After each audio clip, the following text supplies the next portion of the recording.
Oh. Amanda and I arrive at home with the remnants of our veggie plate. Seems like nobody was really into the cauliflower. Any big plans for this evening?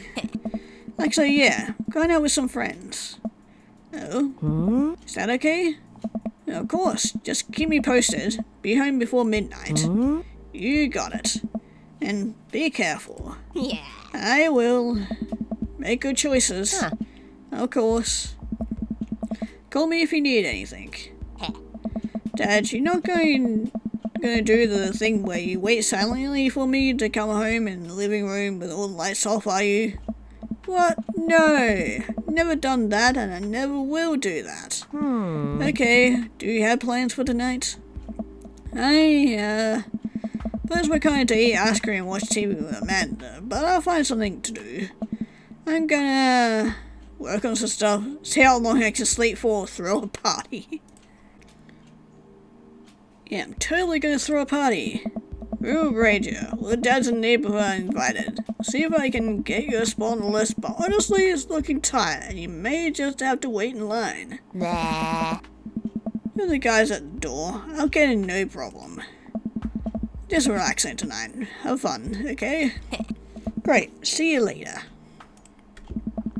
Watch Amanda dive off into the night. Really do hope she has fun. Plot down in front of the TV and turn on some wine and dine mastermind with celebrity chef Gavin Chapman. Looks like Gavin's making a roasted rackled lamb with rosemary mashed potatoes. Not to be able to cook like that, but I think if I were actually good at cooking, I'd use my powers for evil. I'm just making baked Alaskas all day instead of any food with real nutritious substance. Man, Gavin Chapman just caught that thing on fire, but he meant to do it. What a professional. Lose strike of time as I blaze through several episodes of Wine and Dine Mastermind. Also, one episode of some cooking show called Meat Hell. I'm not even sure what that one was about. It was just a lot of yelling. Yeah, I think I know what that is referencing to. Glance at my watch. Man, it's almost midnight. Check in with Amanda. I send a text. Hey kiddo, you good? Wander into the kitchen as I wait for a reply. Amanda's phone is almost always in her hands. I'm sure she'll respond soon. Unless she's driving home now, in which case I hope she doesn't respond soon because I definitely taught her better than to text and drive. Reach into the freezer and grab an ice cream sandwich. It's a little late for this, but I think I've earned it after a long day of socializing. Check my watch again, then my phone. Nothing yet. Okay, see, now I'm worried. Do I call her? Do I call the cops? No, it's too soon for that. Just send her a gentle reminder text. What's up? Half an hour passes. Now I'm really worried. Episodes of Gavin Chapman's Meat Hell are not only not assuaging my anxiety, but possibly exacerbating it with all the yelling. Keep pacing around the house, waiting for her to come back. Why didn't I find out where she was going? Who was she even with? Why don't I know any of her friends' phone numbers? Why don't I even know any of her friends' full names? It was MP. Decided to send her another text. Amanda, please text me and let me know you're okay. Can't help but think of all the awful things that could have happened to her. Oh, thank God it's her. Amanda opens the door and shuffles in. Finally she's back home. Glad she's okay. Sup? Sweetie, thank God you're safe. Dad. Yep. Now that she's okay, I'm really mad. Why didn't you answer my text? I pulled her phone out of her pocket. Oh, whoops. I guess I didn't see those. Starts to walk into her room. Amanda Ann? Oh, we're pulling out the middle name now? Amanda, you came home an hour and a half after your curfew. You didn't respond to any of my texts. Really freaked me out. I was about to call the cops. Dad, you're seriously overreacting. You're not gonna be like this when I go off to school, are you? Yeah, I mean, I do have a right to be concerned, and I was also scared. Yeah, I was scared. We weren't responding, and it was just like when your dad... I had to stop myself from tearing up. What? Oh, Dad, I didn't mean to. Sit down on the couch and put my head in my hands. I feel very tired all of a sudden. Really scared me. Just, please don't do that again. Oh. Alright, I'm going to bed now. Amanda closed the door to her room and I head to mine. Jeez. As I'm falling asleep, one thing she said keeps echoing in my mind. You're gonna be like this when I go to school, are you? Definitely didn't sleep well last night. Brew some strong coffee and make some scrambled eggs for Amanda as a peace offering. Eventually wanders into the kitchen. Hey, I thought about what you said last night. I should have texted you. I said I was gonna do it and I didn't. I honestly just didn't even think about it. I'm really sorry, Pops. I won't do it again. Well... Good. I trust you to make good choices. Yeah, I'm sorry for freaking out on you. You're an adult now. You shouldn't have gotten so worked up. Team Mikahara? Yeah, Team Mikahara. Amanda gives me a hug. Oh, sweet. Want some eggs? You know it. Sprinkle some cheese on them. Cheese. Already did. Yes. Bless you. Amanda scoffs down the eggs and the time it takes me to wash the pan. Right, I'm off to school. Smell you later. Wait, one more thing before you go. What? What's Dad Book? It's a social media platform. Wait. What? What's a social media platform? Dad, I have to go to school. Come on, Amanda. I'm an old man. Can't put together a Dad Book profile on my own. Alright, I'll help you sound interesting on the internet. I spent the next couple of minutes setting up my profile on Dad Book, which as it turns out is a place where dads can get together and talk about fatherhood. Right, Pots, we gotta fill out the profile. Let me get some likes and dislikes. Yeah, on a Friday night, you're most likely to... Okay, polish and sort my coin collection. Netflix and grill, baby. Fall asleep watching the History Channel. Torment my children with dad puns. All sink into the bliss of oblivion. Or, in other words, sleep. Oh, you can't go wrong with a bit of sleep. Okay, one thing to take with you on a desert island. What would it be? A desert island? Trusty grill, of course. Lost shaker of salt. Castle and DVD for instructional purposes. A boat, obviously. Don't need anything. My survival skills have trained me for this day, which they definitely haven't.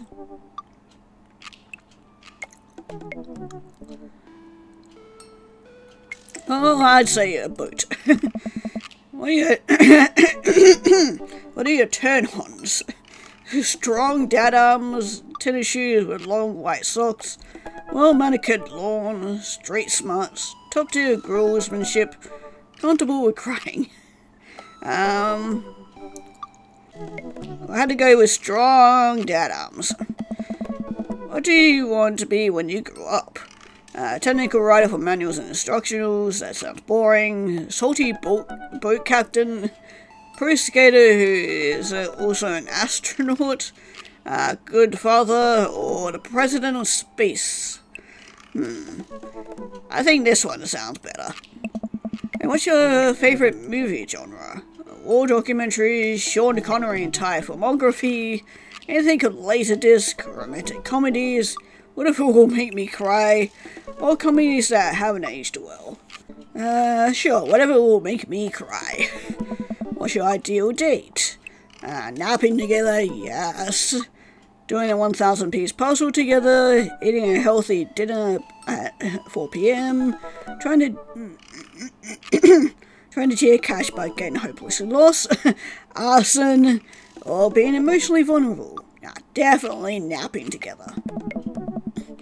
Or do you never leave without home? Sensible cardigan, my sick vape, no thank you. My book or word jumbles and a pen, cool knife, my crippling low self-esteem. The story of my fucking life.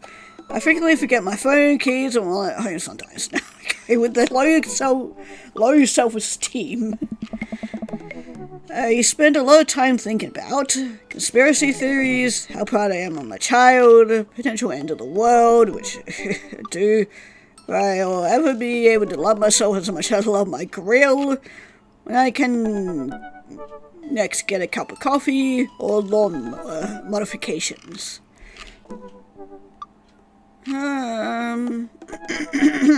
Let's go with the safest option and say how proud I am of my child. Profile complete, yay! See, that wasn't so bad. Yeah, that was actually kind of fun. Could totally spend all day on here just looking at people's profiles. You should message one of them, or more than one of them. All these dads seem pretty interesting. Okay, I promise I'll make some friends. And it gives me a hug. Go get him, Dad. Yeah, thanks. Welcome. You've got dads. Welcome, you got dads. Oh, Amanda sent me a message. I like a little, profile icon. That's cool. I like that. Hi, Kenzo, it's me, your dear old friend from way back in the day.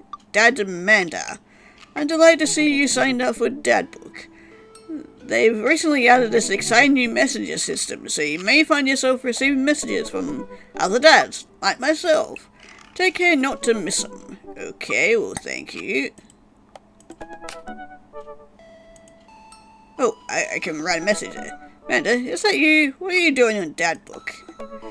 Why, Kenzo, I never. We've known each other since business school. How could you possibly confuse me for your amazing and talented, easy to buy things for daughter? Though I am of course flattered. You should buy Amanda more things. Amanda, I didn't go to business school. Barely even managed to get my degree. Wait, no. Wow. I didn't say that. You never heard that. This is gold. I was a great student, I swear. Graduated at the top of my class because I worked hard and ate all my vegetables. Totally holding on to this for later. Wait, do you even remember what I majored in? I decline to comment. Cool. Okay, that conversation ended. I like that. Okay, whose profile are we gonna check out first? Okay, guess we'll start from the top. Craig. Dad of 3, business entrepreneur, fitness enthusiast. Juggling work, family, and fitness is a tough gig, but someone's gotta do it. On a Friday night, you're most likely to get one last good cardio session in. On the deserted island, a box of energy bars, where you turn on to a sub 6 minute mile. Of course.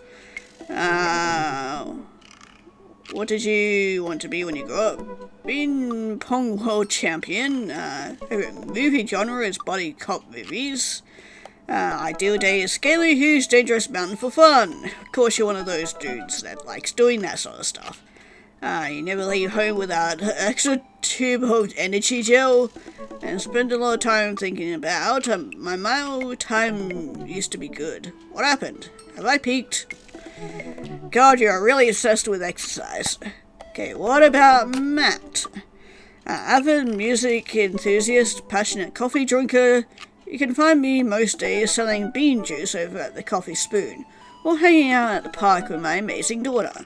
Hit me up about 80s no-wave music. Okay, Friday night, perfect. In fact, my cold brew setup. One drip at a time, baby. I can definitely make it Innuendo there somewhere.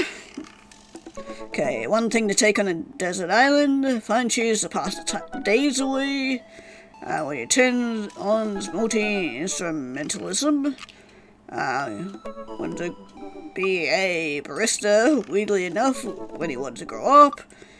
Favorite movie genre is shit with subtitles. Ideal date, we go to the animal shelter and seriously consider adopting a cat. I like you. I like you a lot.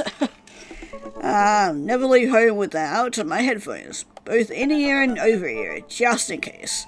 Okay, and spend a lot of time thinking about where did writing commas into song titles come from and where did they go?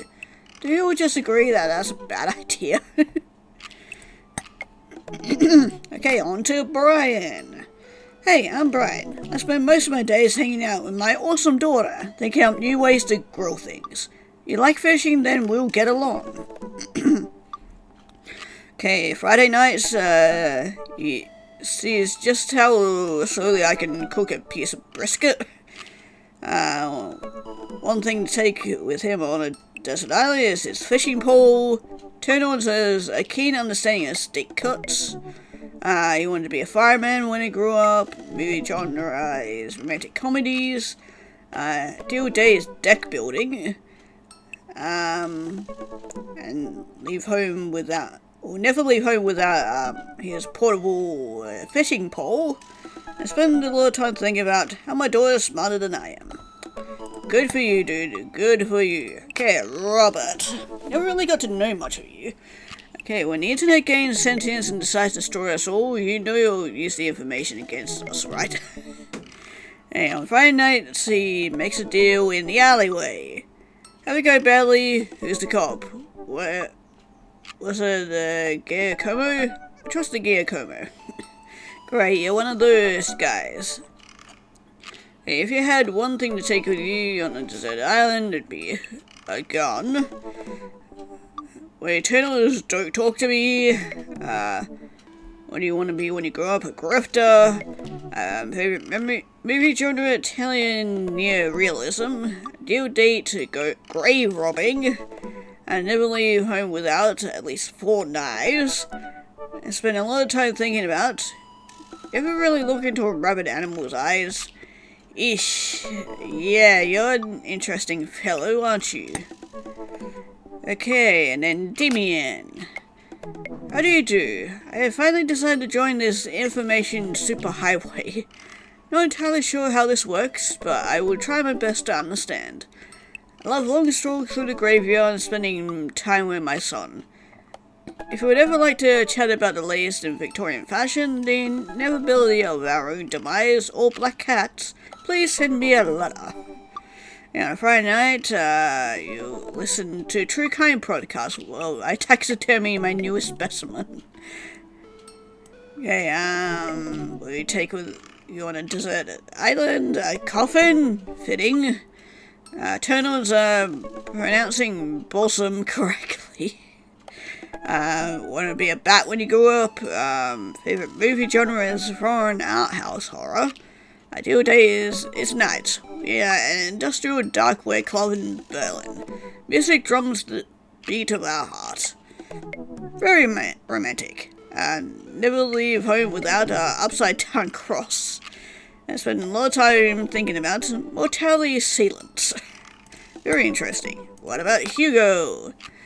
Middle school teacher, high school teacher, writing scholarly articles on 18th century literature for various esteemed publications. If you're on here to tell me that my son put a cherry bomb in your trash, I know, and I'm sorry. Man, where did he go wrong with his son? Okay, on a Friday night, I'll brew some strong tea and paint my miniatures. Take with you. One thing to take with you on the third island. Remember some things passed by Mescal Proust. Turn-ons, muscles. I might have a few of those, especially after going to the gym with Craig. What do you want to be when you grow up? A movie star. Favorite movie genre is documentaries on art history. Ideal date. Each of us read a different book on opposite sides of the couch in comfortable silence. My glasses, never leave home without my glasses. Actually, I forget them at home a lot. Spend a lot of time thinking about. Worry that people are against e-readers. Well, against e-readers are more in love with the idea of books than actually reading them. It sounds about right. But there's also Joseph. Visited Maple Bay's one youth minister for 5 years running, living in my hometown with my beautiful wife and 4 amazing kids. I'm not in church, you can catch me out on the open water. Setting sail on the seas of adventure. I love playing guitar and crushing my kids at Candyland. On a Friday night, you lead the community in a fun mixer. One thing to take with you on a desert island is my 6-string. Tennant is my loving wife. Seeing as you're one of the potential love interests, I don't think so. What did you want to be when you grew up? A ship captain. Favorite movie genre is feel-good movies. Ideal date. Lovely night on the tower with my wife. Never leave home without the good book, the Bible. And I spent a lot of time thinking about how I could be a better man, husband, and father. Okay, interesting. Very interesting. Okay, well, which of these candidates are we gonna go with first? Because I am gonna go through and pretty much date all of these guys, but I think we'll go from the guy that I least like, which would be Mr. Robert here, because seems the type to be not really be my type at all, so let's message him, because why not? The only acceptable time and place for decaf is never in the trash. Oh, it was pretty nice. A little odd, but nice. I'm ruggedly handsome. We should hang out. Type out a message to him on Dadbook. Hello, Robert. Good seeing you again at the cookouts. Wanna grab a drink? Sit there for a couple of seconds. Hope you'll message me back. You're probably out doing something. Or potentially very hungover. Hey, it says that you read my message. Anxiously wait for a response, which will probably never come. Twiddle my thumbs, watch cat videos on the internet, yes. Start down a rabbit hole of cat videos, and Robert quickly vanishes from my mind. Didn't realize how long I'd been doing this, but by the time I watched maybe my 30th cat video, Robert pops back into my head. Jump back over to Dadbook to see if he's responded yet. Nope. Of course he hasn't. Nothing. Well, I guess the guy is busy. Might as well make the best of my day. Get up, walk to the living room, then sit down and turn on the TV. History channel, food channel, or game show.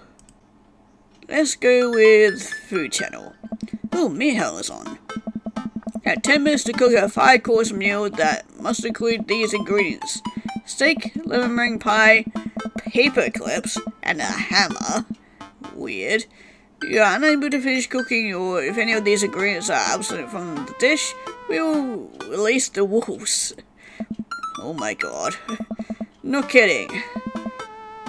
Please help us. Took several hours to watch the hell that was. So I get up and walk around the house. My stomach grumbles. Time for lunch. Huh. Well, I guess it's time for old Chef Ikahara to cook up gourmet delicacy. Walk over to the refrigerator and open the door. Sandwich, microwave some eggs, a mustard jar. No, we're gonna make ourselves a sandwich. Make a sandwich in its entirety while standing there. We need plates. Sandwich. I lost a heart. Mine won't work for a second before I clumsily drop the entire thing on the floor. No, not the sandwich. On 3-second rule. Pick it up. Look around and remember that Amanda's not home. This is still good. 5-second rule, right? Yes. I resemble my sandwich, peeling pickles off the floor and putting them back in where they belong. In my mouth. Ew. Hopefully we got a clean floor here. Wait, I'm a wreck. Wish my stack could walk around the house some more. Bored. When's Amanda coming home? Oh, I just remembered something. When we were packing out the old house, I found an old basketball hoop that we'd hang off the door. It would really bring the living room together. Wonder where I put that. Spend a couple of minutes poking around the new place until I find it. Now still leaning above one of the doors in the living room, knife ready to dunk. Come on and slam. Take a leap from the free through line and rocket that sucker into the net. Crowd goes wild. Welcome to the jam. Pull up from the 3-point line, breaking ankles and sinking a fadeaway. I forgot the rest of the words to this song. Hey, look behind the back hook shot. Everyone's on their feet. Something Space Jam. Dad? Turn around to see Amanda standing in the doorway. Eyes are a little puffy. Almost as if she's been crying. Aw. Are you okay, Amanda? Do you need a hug? You got plenty of hugs to give out. Hey, Amanda Panda. You alright? I'm fine. Aw. Come here, bring it in. What are you doing? I found the hoop. I'm taking it to the hole. Huh. Pass me the rock. Granny toss the apple, put up a brick. Lays the ball to Amanda. Now we'll granny toss it. It'll leak to the blocks. The record for rebounds in my rookie year. Think you can handle this? What's a rebound? Oh, someone misses a shot and the other players try to retrieve it. That's, Yes! just kidding. Amanda zigzags past me and tips a layup into the hoop. Out of war, bitches. Amanda, language. Santa's, or Sun Tzu didn't care about language. I'd argue that Sun Tzu cared very much about language, so once you write something as timeless as the Art of War, then you're allowed to swear. Nah. Amanda sticks out her tongue and dunks another 2 points. Seriously though, you okay? Look like you've been crying. Oh, dude, I'm cool. I just saw like this really cute dog on the way home and it let me pet its belly. Couldn't contain my emotions. Yeah, something is definitely going on.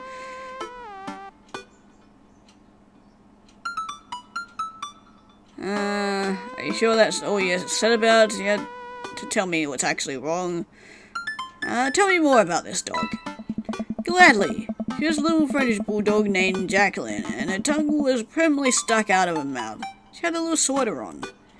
Wow, probably also would have cried if I got to pet her. I was so excited for tummy rubs. I know, I'm tearing up just thinking about it.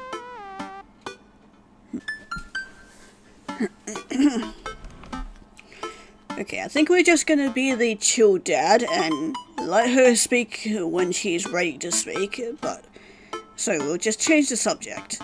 Oh, okay, just making sure. Maybe you should be less concerned with my face and more concerned with this full court press. Matt and I played ball for a little longer, and we cooked dinner together. We managed to not almost burn down the house this time. Afterwards, Amanda and I dig into a carton of ice cream over an episode of Chopped Toddler Tournament. What you have in front of you is a molecularly deconstructed sweet potato with a brown sugar demi-glace with a creme fraiche, of course. Literally a jar of baby food. Don't let me only burst into tears. Are you bad people for watching this? Yes. Just then my computer dings. Huh, what's that? Oh, you probably just got a message. And then I walk over to the computer and check Dad Book. It's a message from Robert. Oh, took his sweet ass time. You up? What are you doing? Oh, God. I'm guessing it's a booty call. What does this mean? What are you doing? What am I doing? Just chilling. I'm just chilling and watching television with my daughter, just working on my motorcycle. Yeah, guess I'm just chilling. I type out just chilling and at least a G and hit send. Maybe I thought it could stop before the end, so it looked like I was just chilly. It'll make you look cooler. A couple of minutes pass by, another message pops up. Yes. Hey, that means he wants to hang out. I know what that means, Amanda. But it's kind of late. Come on, Pops, live a little. I am living. Ice cream. Traumatized toddlers. Well, it's your life, but I think you'd have a lot of fun tonight. You're trying to get to know the neighbors better, aren't you? Fine. Type up a message to Robert asking for details and tells me to meet me at Jim and Kim's. Well, don't wait up for me. I never do. Throw on a nice jacket and run out the door. It's only a short walk to Jim and Kim's and it's a beautiful night. Walk into the bar and see the usual crowd of barflies drinking beer and watching sports. Spot Robert at the back of the bar and wave hi as I walk over. Hey man, how's it going? Hey buddy. Oh, what are you doing here, Mary? Ahoy there, Skipper. Robert and Mary here? Uh-oh. Oh. I brought Mary along. Figured we needed a drinking buddy. Okay. Ah, man. I was excited to get to know Robert a little better. Now I have to deal with this weird married lady making passes at me. Come on. You look so scared, kiddo. You're just having a drink. Oh. Yeah, speaking of which, I think it's time for the first round. What are you having? Beer, something tropical, whiskey straight up. Oh, we are appeasing him, so I'd say whiskey. Dad after my own heart, huh? Yep, I mean, that's what we're trying to do, if we wanting to date everybody. Robert orders 3 shots of whiskey and passes them between us. Oh, this wasn't how I expected my night to be going. Here's to the bad decisions and relaxed moral values, fellas. What have I gotten myself into? We all knock back the shots. I almost choke on the whiskey as it burns down my throat. Holy hell, that was a kick. Look over at Robert and Mary, who seem like old pros at this. Robert grabs his jacket and throws it on. Let's get marching. Oh, where are we going? What? Nice young, Chief. Come on, we're bar hopping. Ah. Oh, alright. They leave the bar and start walking down the street. I still don't know this area of town very well, so I just follow Robert. So, where are we headed? I wish I was drinking. It's an Irish pub. Love the name. Good pun. Is the whiskey to my heart. Ugh. Come on, what do you expect, Mary? You're hanging out with a couple of dads here. Pun's not the lowest form of humour, Genzo. Try harder. Oh, fuck you. Ouch. I'm gonna be the butt of joke all night. Jesus, Mary, put your fangs away for a second. Thank you, Robert. We walk into Irish showers while we're drinking. But that's pretty much the same as Jim and Kim's, except for the old-timey Irish memorabilia on the wall. Next round, what are you having? We could have whiskey again. Or beer might be good. They make pretty Irish cocktails. Oh, I mean, whiskey hasn't failed me yet. Let's do it. Yep, okay, that was a good choice. Robert orders 3 more glasses of whiskey and we post it up in a garish green booth. Mary slides in and settles up next to Robert. It makes me breathe a sigh of relief. Let's sip this one, why don't we? Suit yourself. Mary immediately downs her shot in one gulp and burps loudly. Hey. That'll put hair on your chest. You are truly the paragon of grace and beauty. I grabs my drink and sips on it. Ah. Hey, Ah. can I be here and get us another round, would you? Ah. Don't know how to process this evening at all. Get up and order another round of drinks from the bartender. So head back, you see Mary and Robert having a lively conversation. Robert roars with laughter. Don't think I've ever seen this guy smile, let alone laugh. Take a seat across the booth from them and pass out the drinks. Oh. So, this kid snuck out some pot brownies onto the table at the last bake sale, right? So, and I spot the little hemp sweatshirt gremlin in the act. So I go up to Edith with the baggie, and I'm about to tell her when all of a sudden she just freaks out on me. Ruined the bake sale, she says. I should have been the PTA president. Roots are bad, and blah blah blah. So, what did you do? I told her to have a brownie and that everyone was going to be fine. Or everything was going to be fine. Both rocked into laughter. I politely followed along with the story. Oh. She ate 3. More laughter. Okay, that was actually pretty funny. Called the cops and told them that time has stopped. Hey. Come on. He looks directly at me. Do you smoke weed? What? You know, devil's lettuce. I have 2 big flat blunts in my purse right now. Wanna blaze?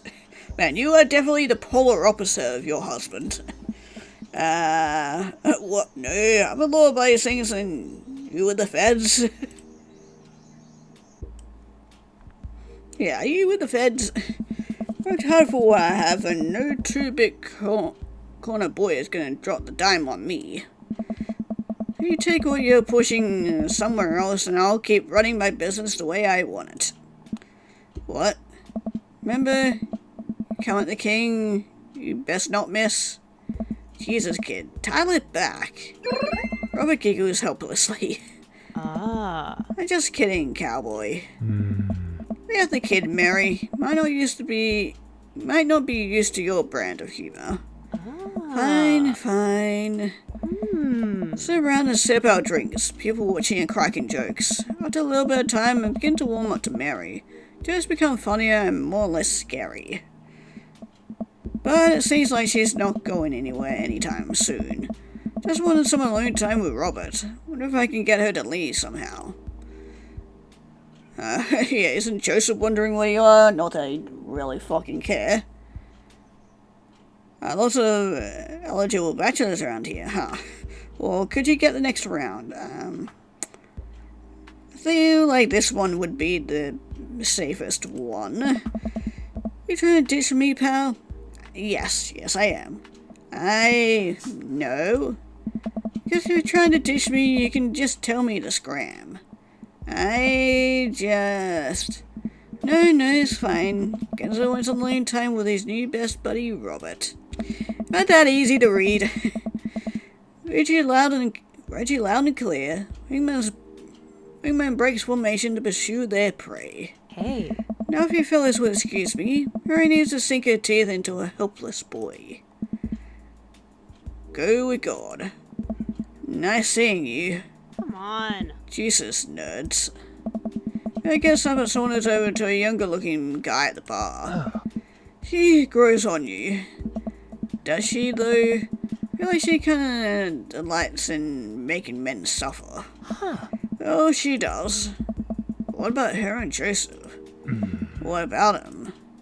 You know, they're married. She definitely tried to get my pants the other night, and gestured to her across the bar, where she's making goo eyes at the young boy from before. Looks like he's being held hostage. Hey. Oh, that's just the thing she does. She is harmless. Tell her the boy she's hanging off of. Poor kid looks like he's seen war. Robert lets out a hearty laugh. Hey, I got him to laugh. Oh man, you know, I picked you for one of those straight-laced types. Hey, don't worry, I got pretty wild back in my day. Still got a little wild in you?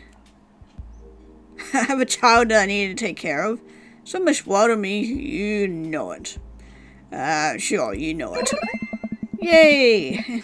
Brownie points. Robert orders a couple more rounds of shots. I gulp. What am I getting myself into? Think he can go shot for shot? Probably not. There's only one way to look cool here. Got a shot closest to me and down it. Who looks impressed? Takes his shot and knocks it back. That's one. So, what do you even talk about? He's so cool. He probably hates small talk.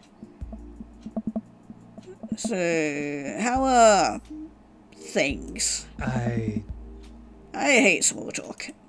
Okay. Too many people. This isn't necessarily you, but too many people would think that they had to fill the dead air with noise. Personally, I think they're afraid of the silence.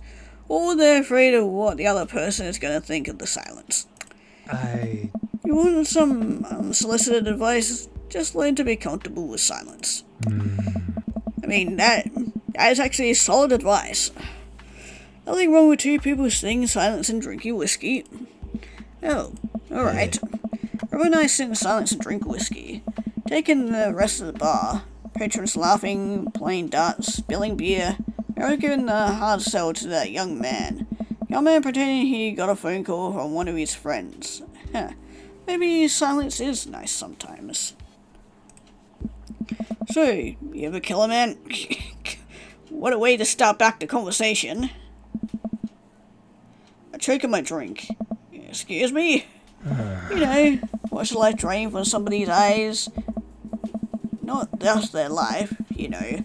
Their hopes and dreams draining away. Every moment and experience they've ever had. Gone.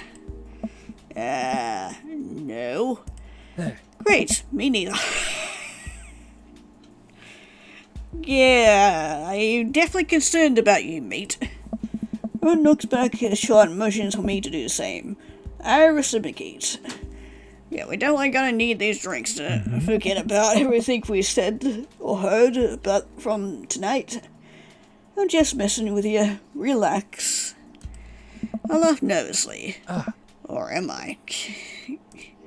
I laugh nervously. Again. Sip more whiskey and people watch some more. Mary has a sight set on another man after the one excused himself to the bathroom. Assume crawled out of the window. Gosh, this whiskey is hitting me hard. You betcha. Ron gets up out of breath, shouldering his jacket. Oh. Let's roll. Sorry, risky. Inside voices. Oh. Let's roll. Wait, what about Mary? Brother, Mary's gonna be just fine. Look over at Mary who's laying on the bar in front of some poor sap, singing happy birthday to him while he insists it's not his birthday. Yeah, I think we just leave her be to do her own thing. Make our way out of the bar and back onto the streets. I'm trying my hardest not to stumble, but man, sidewalk is coming right at me. I hope Robert doesn't notice me tripping over my own feet. Like, this is the first time I've ever been drunk. Where to? You see. Okay.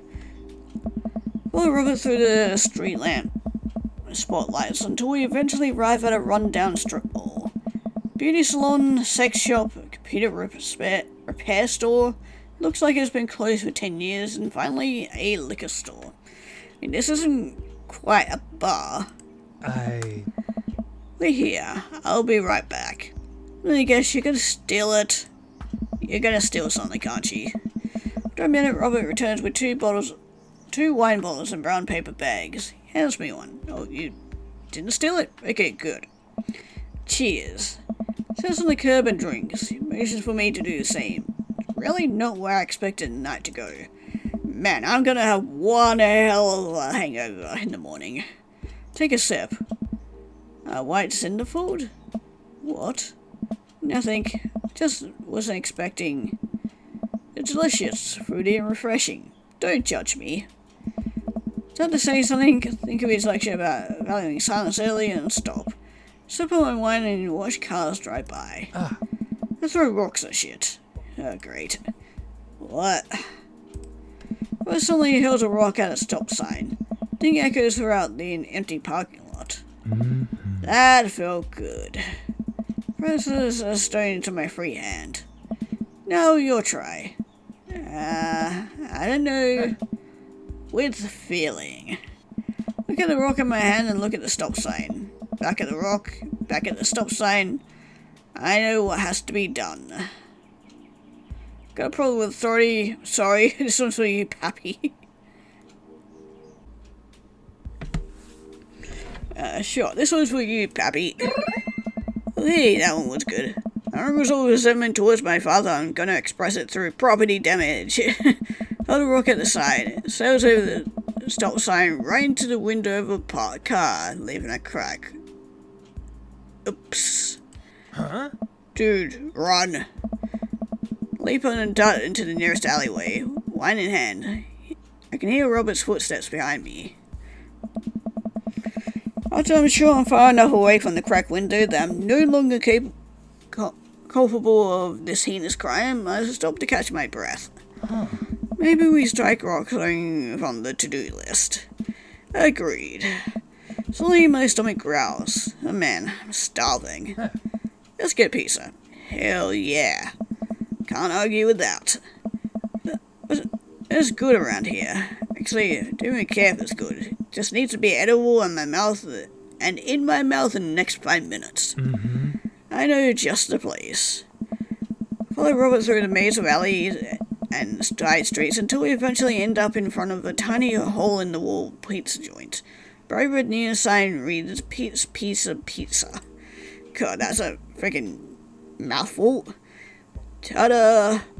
See a few exhausted-looking workers behind the counter, tossing dough and piping hot pizzas right out of stone ovens. Stomach rumbles again. Go up to the counter and get ready to order.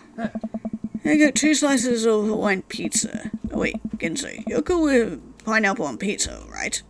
I mean, yeah, of course. Pineapple does belong on pizza.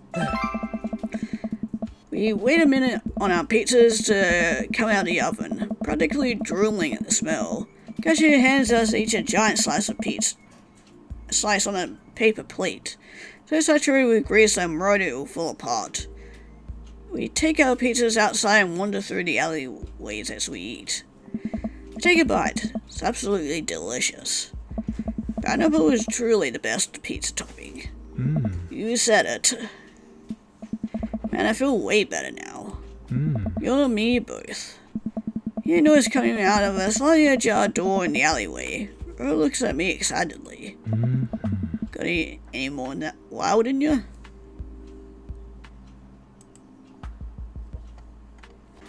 Yeah, I love my daughter. I should go home to make sure that she's alright. I'm so tired, but... Yeah, you betcha. Good on ya. Oh god.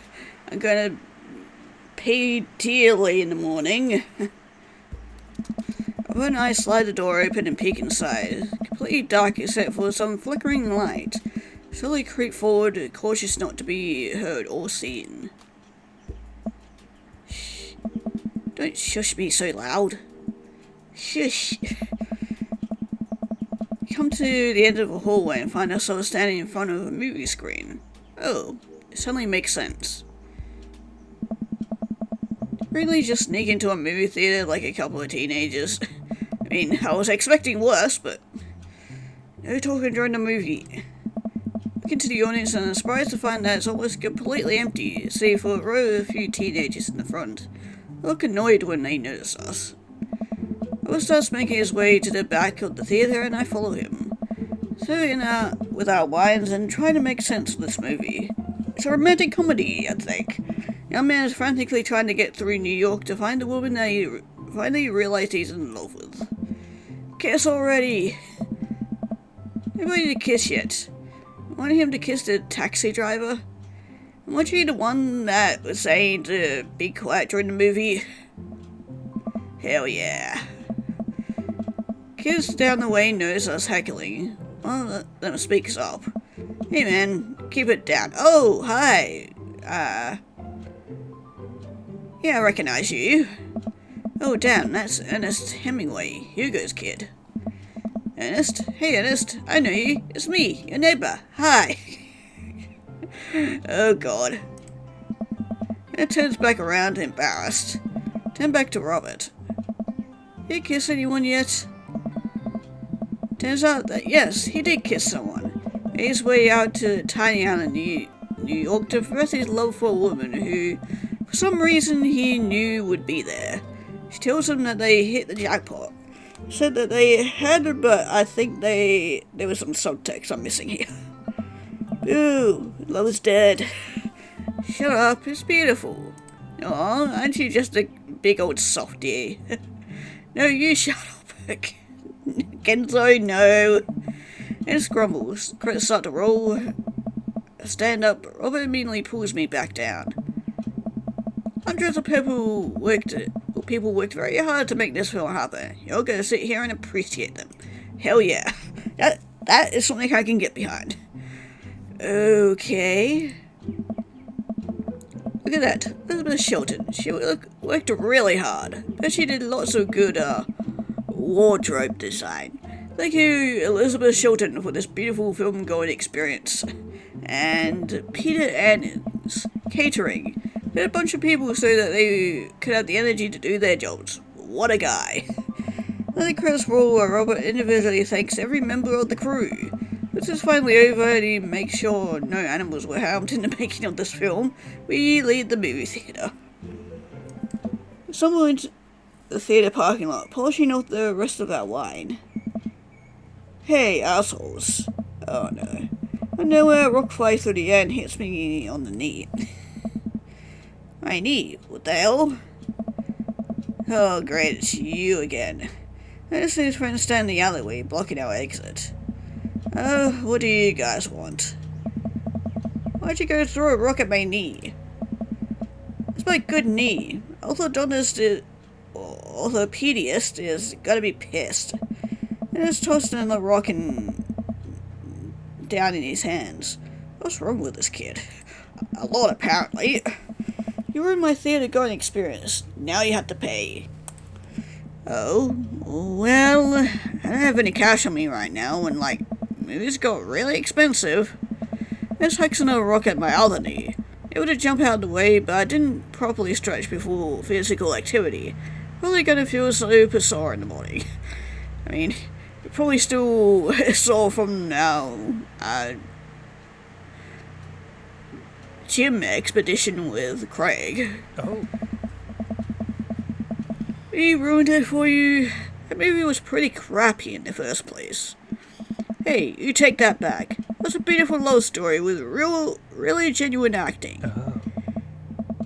You call that good acting? What classist mainstream slop have you been served your entire life? What? Whoa. Have you ever seen any Michael Powell, Matter of Life and Death, 1946? Easily the toughest 5 minutes of love you'll ever witness. Listen, man. No, you listen. That popcorn-ass drivel that mass media is shoving down your throat will only make you dumber and sadder. You whole people should strive for a higher standard in the art you consume. It was Ernest Hemingway, for Christ's sake. Oh no, now you've done it. This rushes Robert, screaming like a banshee. Guy between Ernest and Robert, trying to stop the kid. Lunges forward, kicking me as hard as he can in the knee. Fuck, my knee! What? Robert gets in between Ernest and myself, as if he's seeing red. Fuck, my fucking knee hurts. Alright, buddy, talk like a punk, get hit like a punk. Let's squares up into a pocket stance. Greenberry rules. 3-minute rounds with 1 minute rest in between. No low blows, fish hooks, high grabs, or high blows. What? How dare you? Don't even think about pointing a illegal turnstile. It's an automatic deduction of 3 points. Hey. And it doesn't a second if you're unable to fill your role as a main duelist. One of your friends over there looks like he has enough youthful vivacity to handle it. Hey man, I don't want to get dragged into this. That movie sucked. Too late, you two are bloodbound. He dies, you die. Sorry, I don't make the rules. Talk to Queensberry. We're just gonna go. I see friends rarely back away. Robert calls after them. Oh. Queensberry Association will hear about this. Oh. You assume better content. As the teens are safely out of earshot, Robert turns to me. Are you going to actually fight the kid? Are you kidding me? I never hurt a child. That would be despicable. Hey. Throw the rules at him though. They always boot. Nobody wants a Queensberry sanctioned throwdown. Ah. But full disclosure, I made half of that up. Wow. Hey. See, you don't even have to know the rules. You just need to make them up. Come on, let's get out of here. Oh boy. Rob and I cool down a bit as we walk back to the neighborhood. So sorry. I get really into the art of filmmaking when I drink. It's okay. I think it's cool how much you like movies. To be honest, I don't know a lot about them myself. But hey, I got so much to show you. You ever seen Sam Fuller? I haven't. Fuller is cash. Thanks for defending my honor. Thanks for the dinner and movie. Thanks for the adventure. Thanks for defending my honor, I guess? That's strange when you say it that way, but sure, why not? Well, you seem to like it, so... Robert throws an arm around my shoulder. We drunkenly belt out tunes all the way back. Finally get to his doorstep. Yeah. This was an interesting night. I liked it. A smile forms on his cheeks. Rare sight. Oh boy. Let's hang on. Let's hang again soon, yeah? Yeah. Linger there for a second, swaying drunkenly in the night breeze. Robert claps me on the shoulder. Oh boy. Night, bud. Robert heads back inside and I stumble my way back home. Tad to go ask your mother. Okay, so... If it bleeds, we can kill it. Good, what a thing to say, but good ring for it. Oh yeah, okay, so he likes the grill, gun safety, whiskey, crime, cinema, and bad ideas.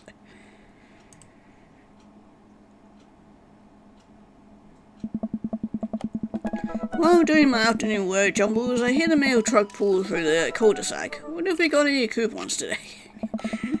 Of course you would be the one to be interested in the coupons.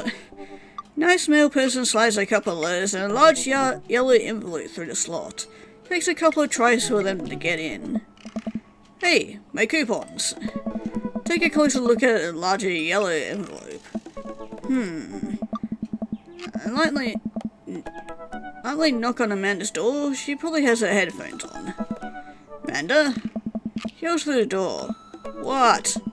I have something for you. Kinda busy right now. Can you come back later? Okay, just thought you want this big old envelope from the HIA. Immediately Amanda pushes the door open. Horn Institute for the Arts?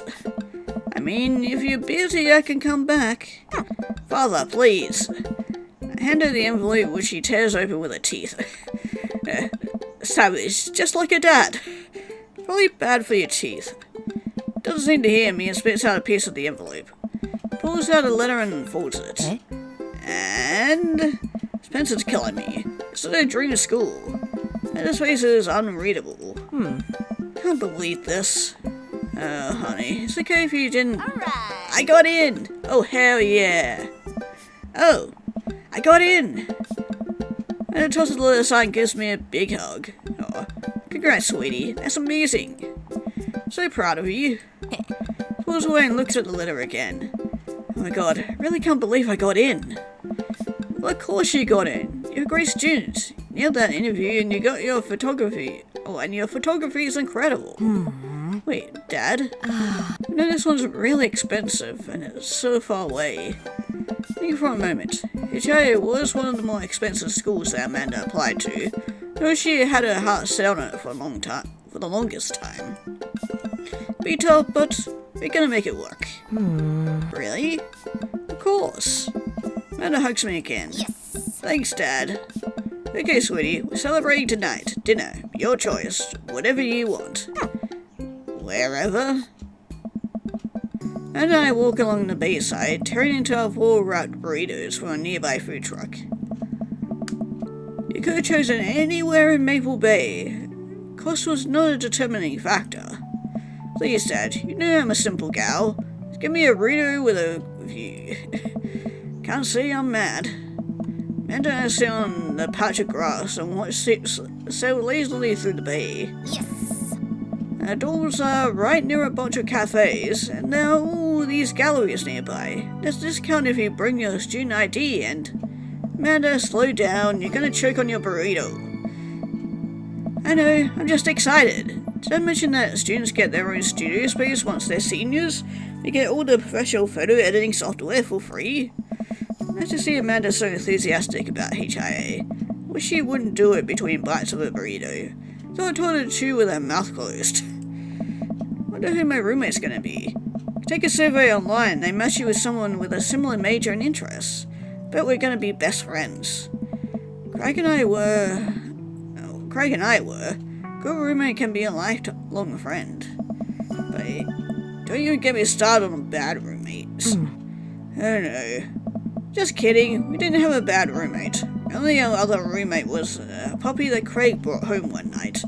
Spent a semester fabricating a story about a new foreign exchange student who had a really bad cough that sounded exactly like a dog's bark.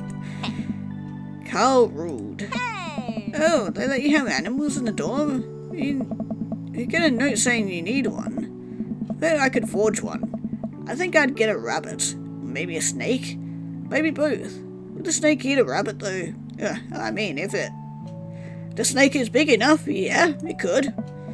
Oh boy, I think I'll leave all that up to you.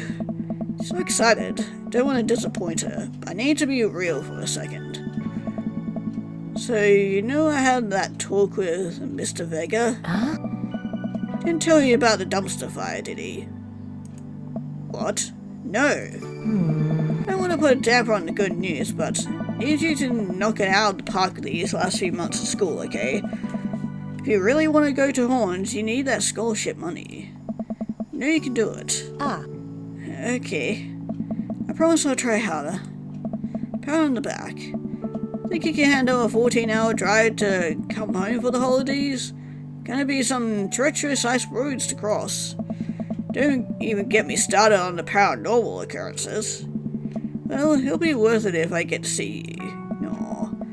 Eyes immediately well up with tears. Oh, Dad, don't cry. Sorry, I'm just very, very proud of you. You're growing up now. You're such a good person, and I hope you know how important you are to me. Dad, stop. You're gonna make me cry too. Too late, honey. It's happening. Dad, I can't get tears on my burrito. Gonna make it taste sad. Pull Amanda in for a hug and kiss her on the forehead. Love you, kiddo. Love you too, Pops. Aw, these two are so sweet together. Welcome. You've got dads. Hi, Craig. Hey, buddy, so I have a favor to ask. Robert invited me over for dinner. Man, Robert... Robert seems to... get everyone involved. He definitely likes the company. And I know it's kind of forks past to invite another bro, but... I've known the guy for years and I still can't get a good read on him. I know it's gonna be super awkward if I go by myself. Will you please come with me? I love food. Especially love food that's free. I don't know why you're so sweaty over cooking, but sure. Yeah, dude, I'm down. Thank you. Really hope that's a sweat of relief. Well, a relief with something else. Okay, let's...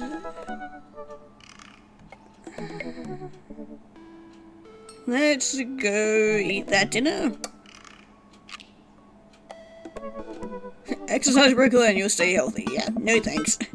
That's not too bad. I could definitely go for free food, but why is Craig so apprehensive? Does he know something about Robert that I don't? Hurry up and reply before my dad brain can work itself into a paranoia spiral. Hey dude, I'm down. Thank you. Craig and I decided to meet up before heading over to Robert's place. Craig's waiting on my porch, bottle of white wine in hand. Bro!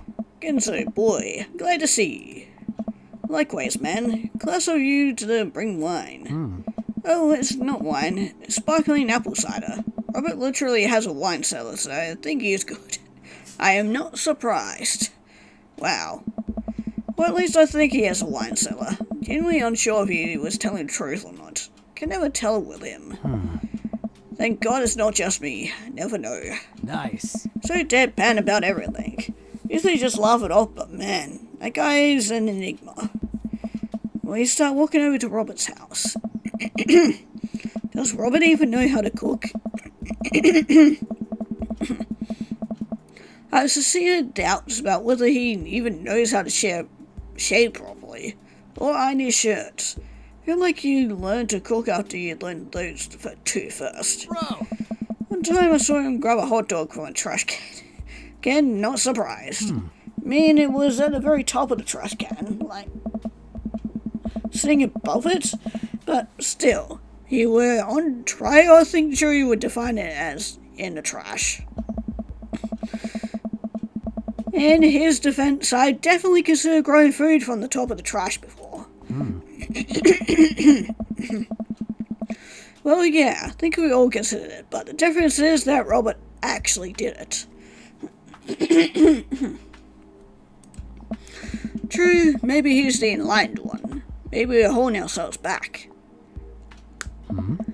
Arrive at Robert's house and ring the doorbell. But the doorbell won't chime. Of course, it doesn't work. Must be broken. Craig knocks the door a few times. Since when does Robert have a dog? I don't know. That's weird.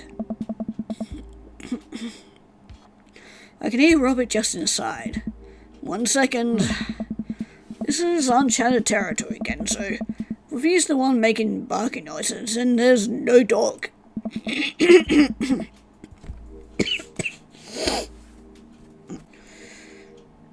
I mean, if he is, he's a really good barker. Don't say that, we're not even inside yet. And we definitely don't want to go barking up the wrong tree. Finally, the door opens. It looks a little surprised to see me. Genzo, didn't know you'd be taken along. Did Craig not tell Robert I was coming? Come on, Craig.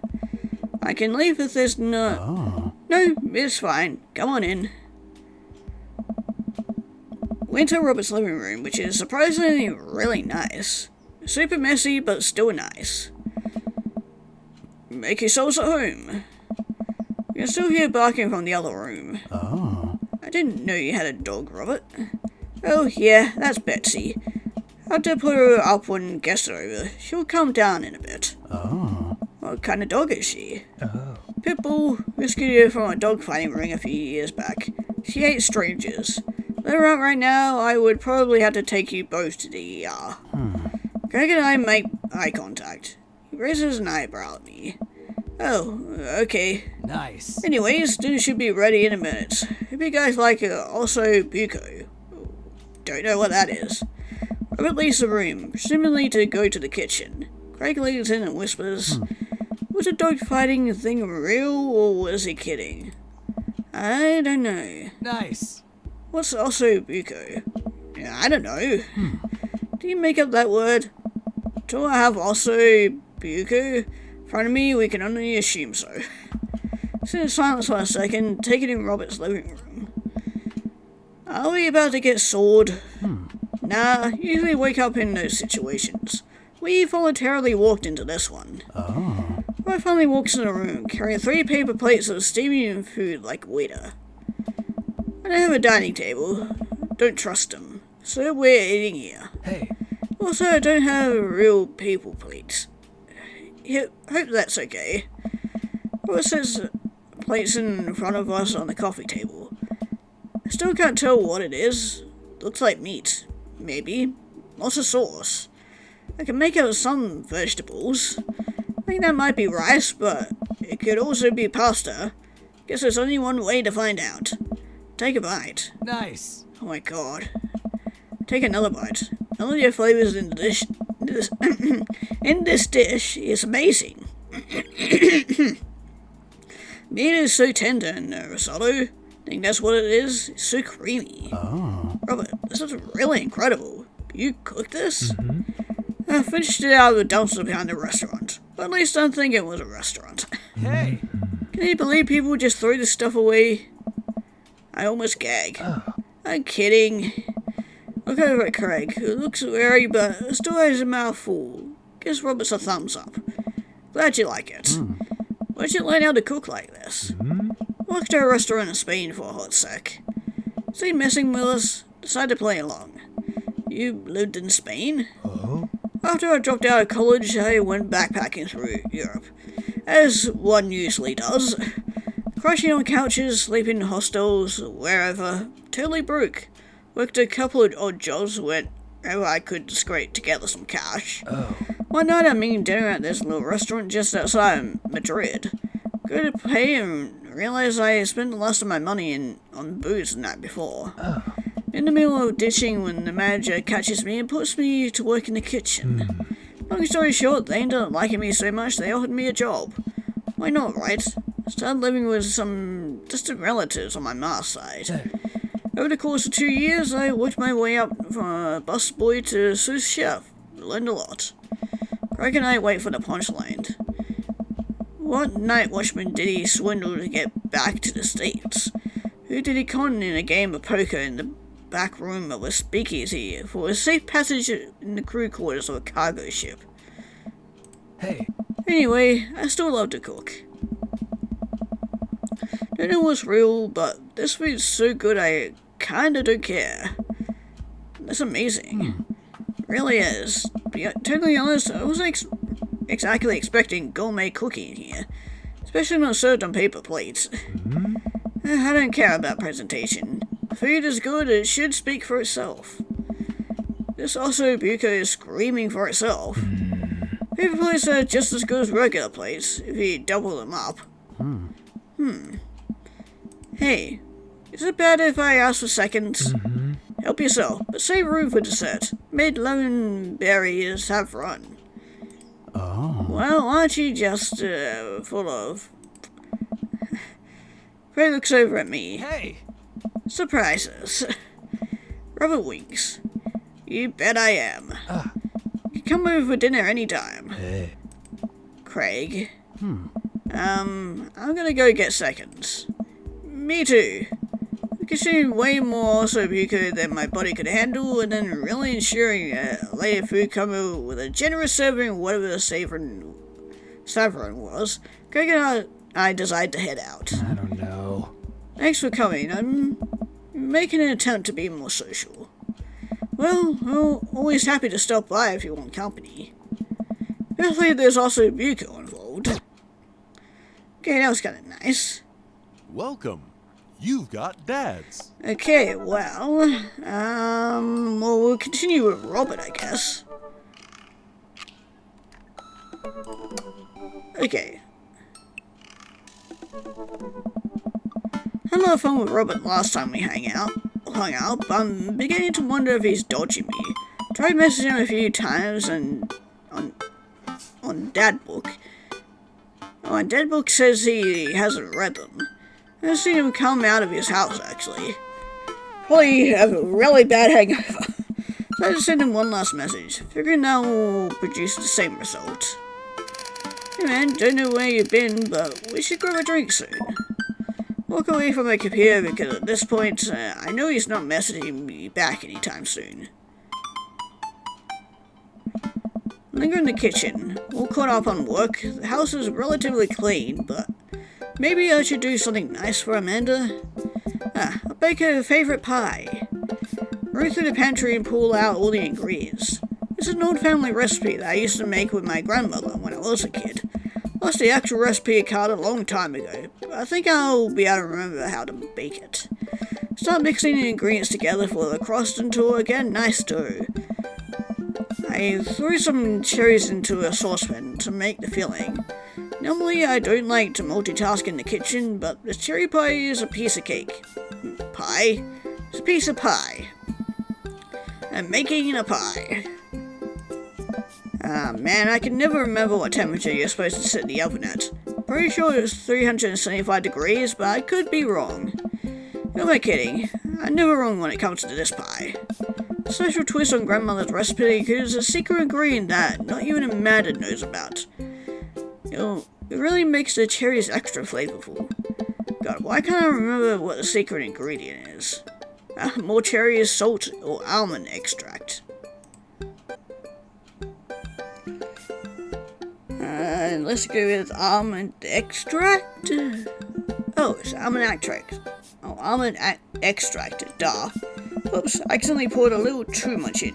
Way too much in. Sure, it's fine. Baking is an art, and some of the most beautiful art is made from mistakes. I finally get the pie into the oven. How long am I supposed to leave it in there? 50 minutes? I'll just wing it. Oh no. Amanda's gonna be so excited. The kid loves a good pie. I sit in the kitchen table and do word jumbles until Amanda comes home. Hear the door slam open. Yo, Pops, what smells like pie in here? It's pie, sweetie. Amanda does over to the oven and looks inside. Yes. Hey, it's not done. Be patient. What's your angle here? What? Pie is an objective-based confection. What are you trying to get out of me? Fine, you caught me. Nothing. Been leading a double life. Yeah, totally been leading a double life. And I have terrible news for you. Actually a pro skateboarder and aspiring astronaut and bank robber. Lifestyle is calling me back and I must go. One last job. You know how it is. Pie was the only way I knew how to tell you.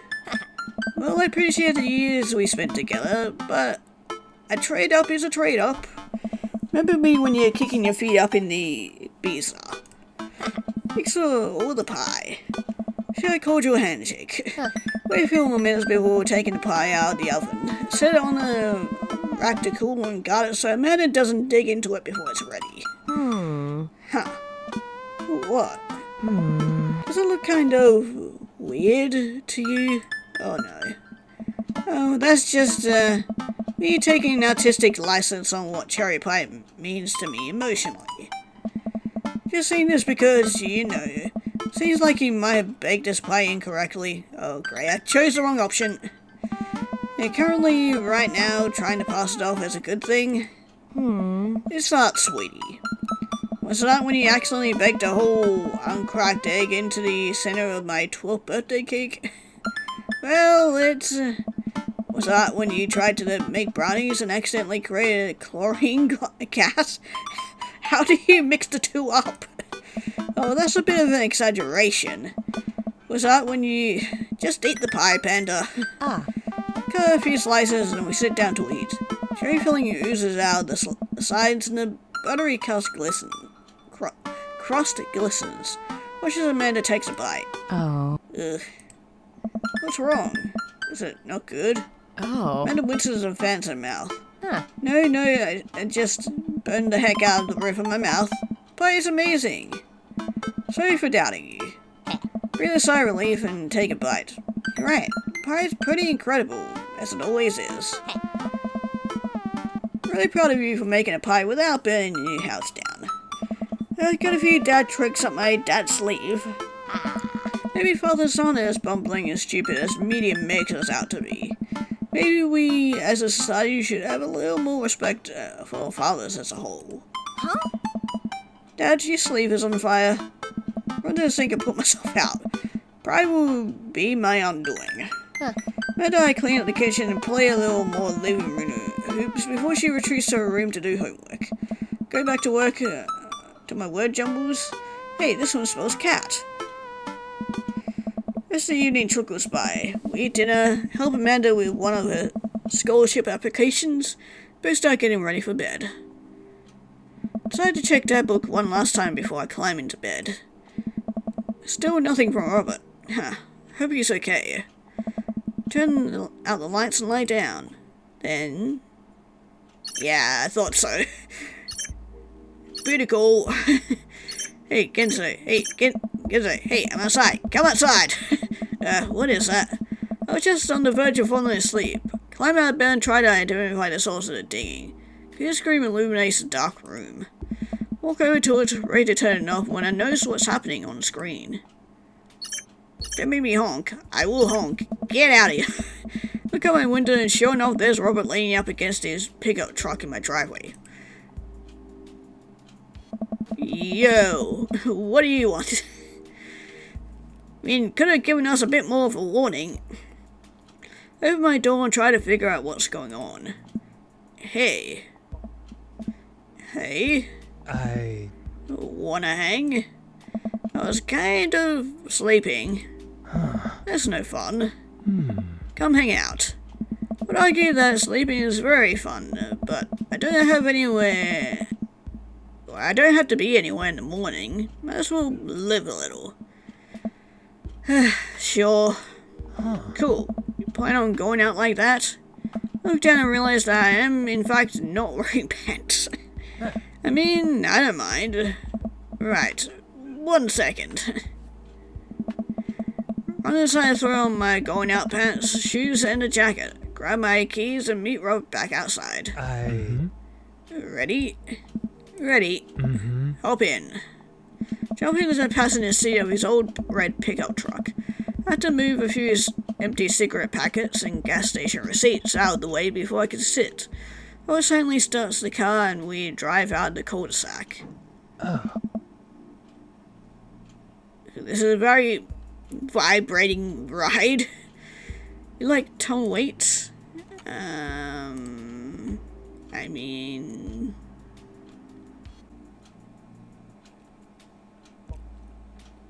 Sure, I love him. Yay. Before I can answer, Robert turns up the radio. Yep, that's Tom Waits, alright. Lights a cigarette and cracks the window. We drive together in silence. So, where are we going? Robert doesn't respond. Robert? Oh, I heard you. Don't like the ominous music. Still doesn't answer my question.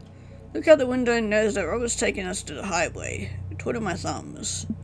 Well, whatever I got myself into. Look like I'm in for the night. So into my seat and watch streetlights pass by. I glance over to Robert, who's driving intently. Looks tired, as he always does, but there's something a bit more there that I can't place. Yeah, you good? Just peachy. Okay, that was the right answer. But looking so nervous. I'm not nervous, you're nervous. I'm a little nervous. Hey. Just hang on, we're almost there. Almost where? No idea where we are. I think we're moving at a slight incline, but I'm not so sure. We actually come to a stop. Robert gets out of the car and I sit for a second. Sure if he wants me to get out too. What are you waiting for? Hastily exit the car. Robert sits on the bed of the truck and passes space next to him. Oh. Nice view. Sit down and take in the view. On a hill overlooking the sea skyline against the bay. Cool night air rustles some trees near us as lights blink in the distance. Off to the side I can see the entrance to a dense forest. Man, it's all so gorgeous. This is where I come to... Right. Thanks. I didn't need to know that. What? I'm kidding. What's wrong with you? I mean, what's wrong with you? Hey. My little spot where I come to think. It's nice. See the whole city from up here. Really gives you some perspective. Robert reaches behind him and pulls something out from under his jacket. I listen to the moonlight and suddenly realize what it is. Oh shit. It's a knife. Oh. Please don't stab me. Robert reaches into a pocket and pulls out a small piece of wood. Please don't stab me with that either. Hey. Robert takes the knife to the piece of wood and starts carving at it. Oh? I breathe an audible sigh of relief as Robert looks at me sideways. Do you think I was going to stab you just now? What? No. hate to break it to you, but I did in fact bring you out here to harvest the orchids. Let's just play along. Oh yeah, I think you caught me in your trap, but I knew. For years I've been putting the most vile junk food in my body in preparation for this day. Come at me, friend, and reap what you will. Hey. 2 steps ahead of you at all times. That's how I operate. Oh, good. Nothing gets past you, huh? Hey. Ray reaches into his pocket and pulls out a folding knife that he opens and hands to me. Oh? Gonna warn you, last guy I had a knife fight with lost 3 fingers because he didn't know the 8 basic rules of knife fighting. Familiar, correct? Oh god, what have I got myself into? Although you can't tell if you're kidding. Mm-hmm. There are so many levels of irony deep that I've forgotten what humor is. Here and I laugh. Ever whittled before? Considering I'm not a grandpa, no. Oh. What do you mean by that? Oh, I just thought that you would have a block of wood shipped to you along with your first social security check. And so, I'll have you know that whittling is a time-honored tradition enjoyed by both young and old alike. That you're diminishing it because you even tried to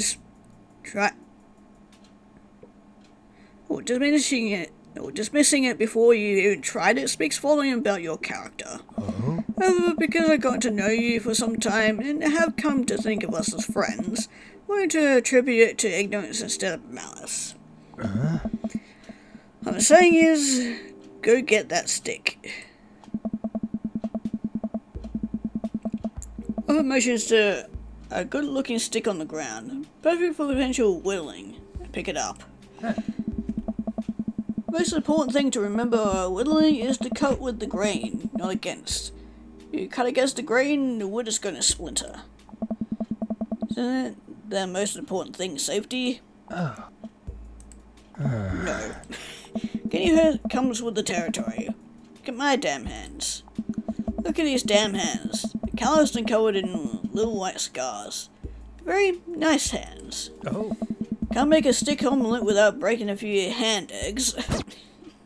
Great. Knife that wood. Oh god. Okay, I guess we're gonna knife the wood.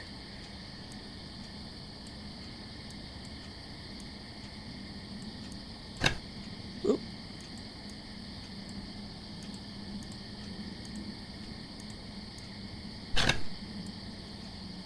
Okay, I guess we're doing it like this.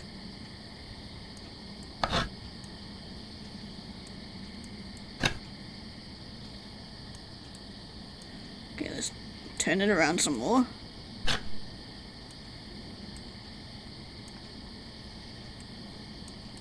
Okay, I guess we're done on that side. Okay, let's go around to this side. Good start. What is it?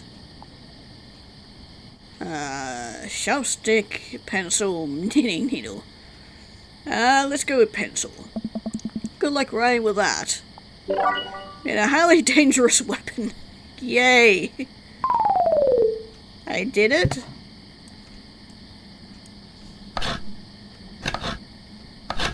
Ooh, what the hell am I making now? A popsicle stick.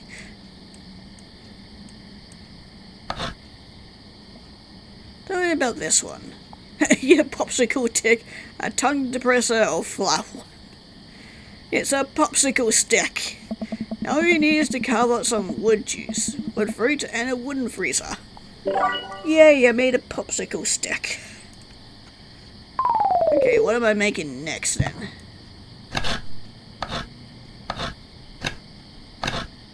Oh god, that's such a small thing, a toothpick. What's the story here? Toothpick, bubble popper, doesn't make me look tougher. Yeah, toothpick. You realize that you could have just picked your teeth with the knife. I mean, I could have, but anyway. Yay, I made a toothpick. Oh, we're making another one? Oh, we are. A potato! What's this? A chicken nugget. I don't know. Ouija board blend. Now, honestly, I would have gone with potato, but chicken nugget. Please don't eat that. I mean, we can try. You made Robert uncomfortable. God damn it. Okay, well, what are we making next? Another chicken nugget? Next one. What is this supposed to be? Self-portrait. Louisiana. It's you. Sure, Louisiana. Good old Louisiana. Beautiful place. Got stepped there once, you know. Was it Kentucky? I'm not surprised. Yay, I made Louisiana. Although it looks like just another chicken nugget. Okay, what are we making next? Oh, a chopstick, righty, lefty. Chopstick can be dexterous. Let's go with ambidextrous. It's a stick. Yay!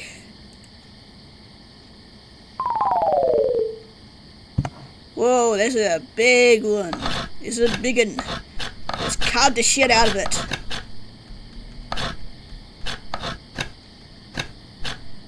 The hell is that? Keep this up, you'll be willing pro in no time.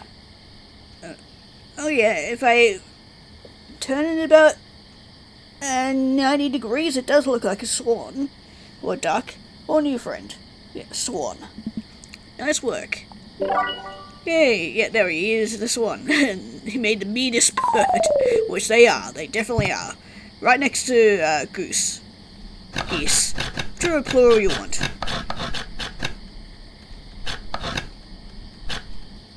It's a horsey. Beautiful handiwork. What do you call it? A big old dog. The spirit of Mustang, Sir Horsington the Brave. Yes, we have to go with that one. Brave and noble name for a brave and noble creature. Made a beautiful gift for Amanda. Okay, what are we making next? Oh, we're done. Oh.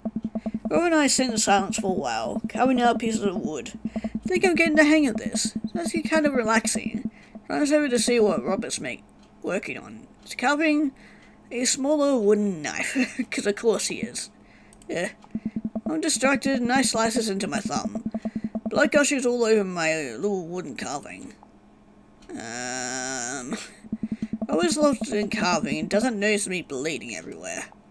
But still doesn't notice. Robert, I'm dying. Bleeding to death. I finally looks over. Oh. Reaches into a jacket and, Jesus, how much stuff does this guy keep in there? Pulls out a red bandana, wraps it around my thumb. Hold tight. Hops off the trunk and I can hear him rummaging around in his car. Comes back a moment later with a well-stocked first aid kit. Robert carefully wipes all the blood off my hand and swipes a bit of antiseptic into the cut. With surprising gentleness, places a bit of gauze on the wound and wraps it all up. You okay? Yeah, I'm good. Here's me what's left of the tube of antiseptic. Make sure to keep that cut clean. It's only touching and a little sexy. I guess I'm a real whittler now. That you are. Be careful though. They're attracted to the smell of blood. I mean, there. Wait, what? What's attracted to the smell of blood? Cryptids, tons of them out here, you know. I'm no surprise that you know about conspiracy theories. Cryptids, like Mothman and stuff.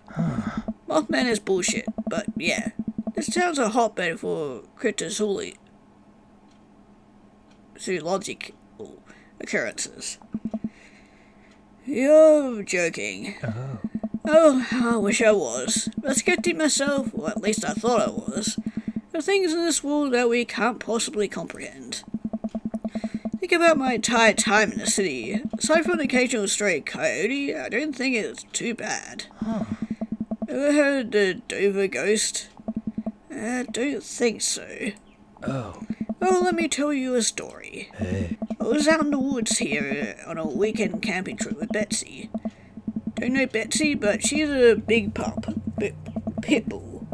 Real intimidating. I feel real safe around her. First night goes without incident.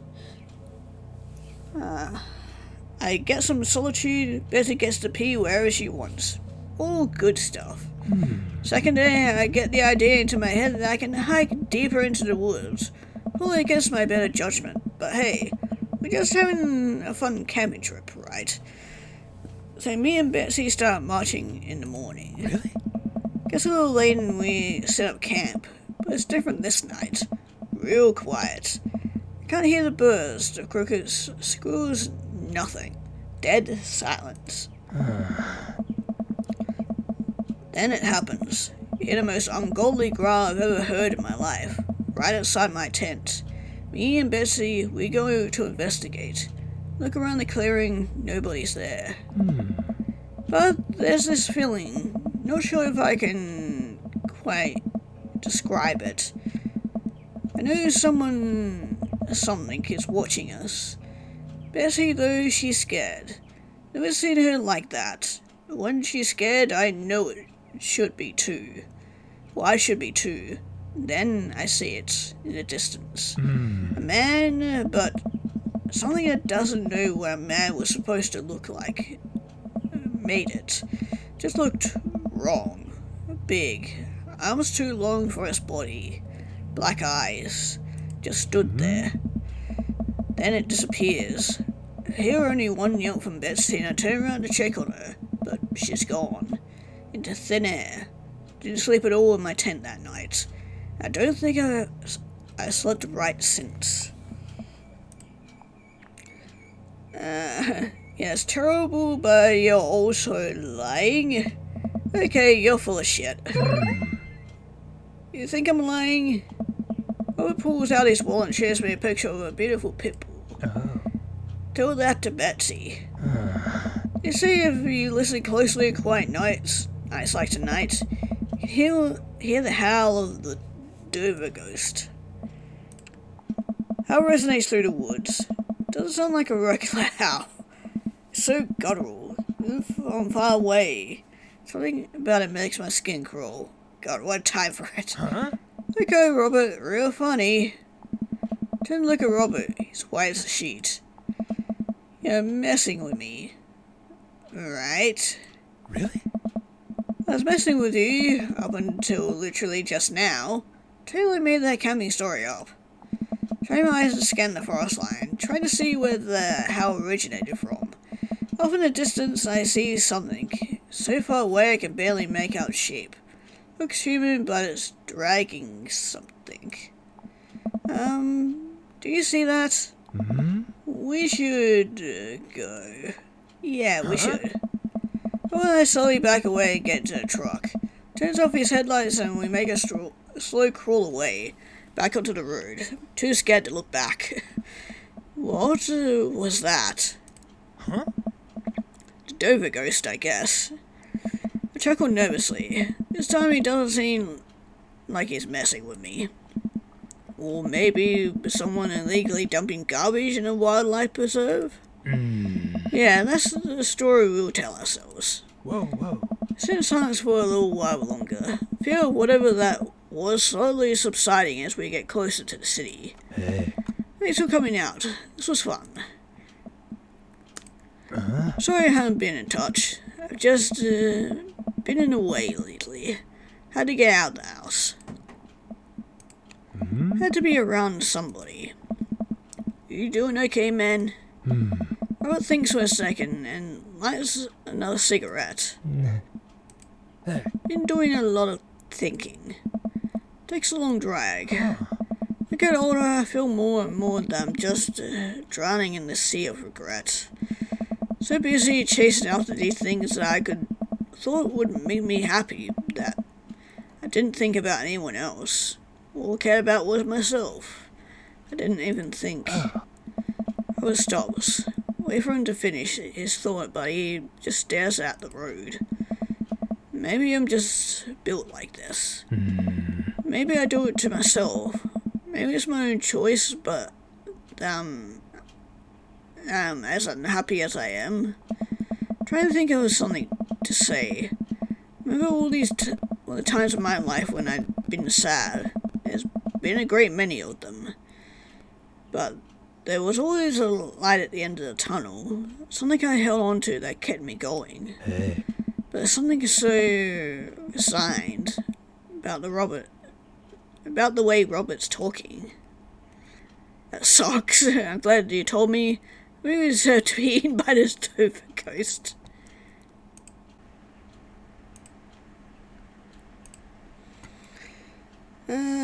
Yeah, I'm glad you told me. Must have taken a lot for you to want to tell somebody this. Uh-huh. You're a mysterious guy, Robert. You don't have to be. Do you ever wish you were a better father? Think about it for a second. All the time. You can read all the parenting books you want, but nothing will ever prepare you for raising a child. So much stuff I regret. I wish that I could have done better, but I don't have the answers. Don't know if anyone does. Oh. It's funny. Look at you and your relationship with your daughter. It seems perfect. It isn't. Oh. At least you're there for her. Stare out the window at the blur of passing trees. I just hope I'm a better father to my kid than my dad was to me. What did your dad do? It's more about what he didn't do. He was quite stoic. Don't think he ever once told me that he loved me. Getting more about his work than he ever did about me or my mom. I don't know. Do you ever hate him? No, I used to, but after I became a parent, I just kind of feel bad for him. Missed out on my whole childhood.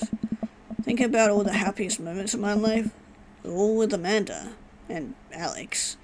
He just wasn't there.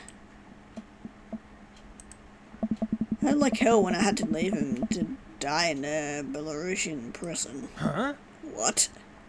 Turn a smile at him. No, he's retired in Florida with my mom. We go there every Christmas. Both break into laughter. Pass me on the shoulder. Drive the rest of the way in silence, listening to the radio, watching the bright lights of the city grow bigger. Robert drops me off at my place. As I'm about to close the passenger door, I realize that I still have Robert's pocket knife in my jacket. I pull it out and offer it back to him. You hold on to that. Never know when you might need it. No, Robert. Have a safe drive home. Robert smirks then pulls away. Then immediately pulls into his driveway, which is one over from behind. Gets out and waves. Tiptoe into the house, careful not to wake Amanda up. Whoa, where did you come from? Oh, too bad she is already awake. Look around and spot Amanda coming out of the kitchen with a glass of water. Thought you were sleeping. Oh, Robert woke me up to go cryptid hunting. Yeah. You know the Mothman is bullshit, right? Amanda, you know what? It's fine. Huh. Think about the conversation I had with Robert in the car as Amanda starts walking towards her room. Hey, Amanda? Huh. She stops. I love you. Huh? Maybe when you say it outright and sincerely like that, but I love you too. Huh. Night. Chuckled to myself, then finally decided to go to bed. Yay, day complete.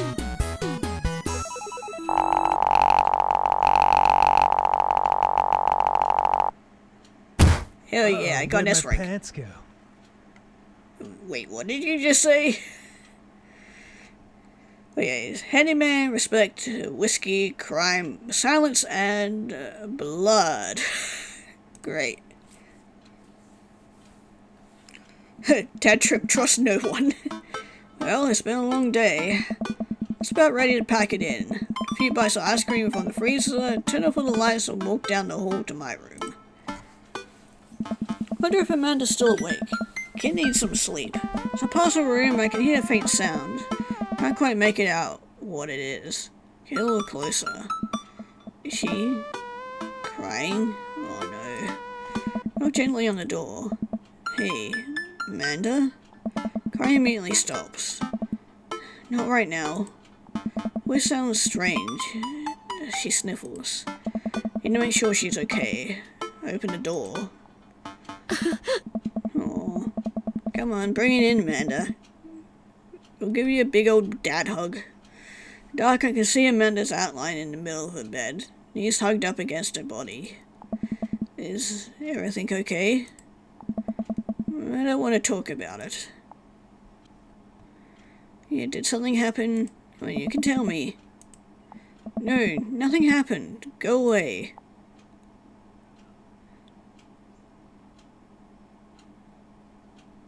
Okay, let's just leave her alone. She clearly needs it. Alright, I'll leave you be.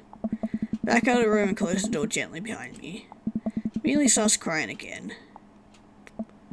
Wow, no idea what has her so upset. Seems totally normal. Not awful just leaving her to cry, but I also get the feeling that if I tried to do anything else, it would have made her more upset, yeah. Can't stop mentally circling through all sorts of awful things she could be dealing with right now. More than anything, just wanted to be happy and safe.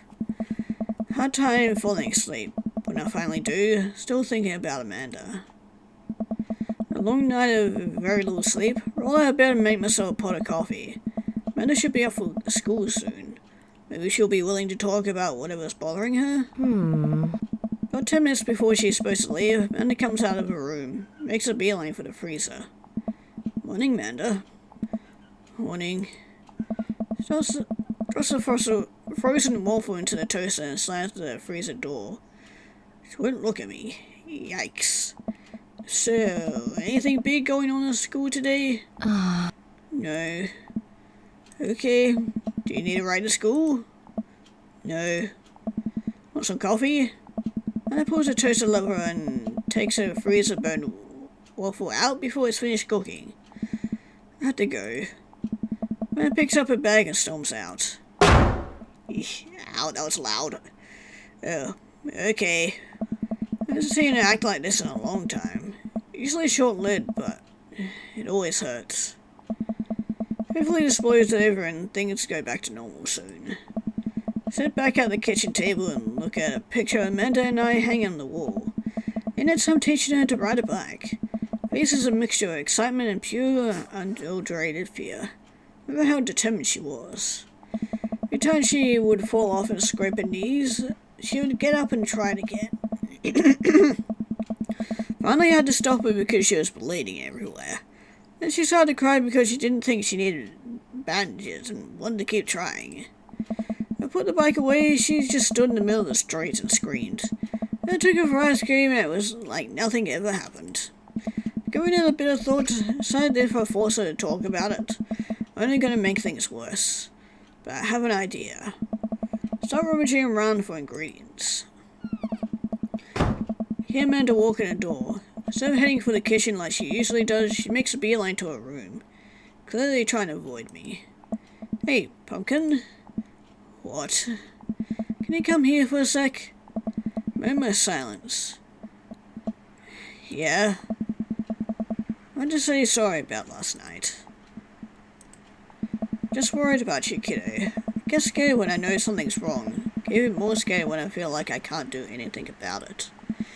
Dad, just, whatever it is, you don't have to tell me if you don't want to, but whatever it is, just know you have a dad in your corner who wants you to be happy. Honey, you know I'm bad with words, so just hoping I can speak a language we both understand.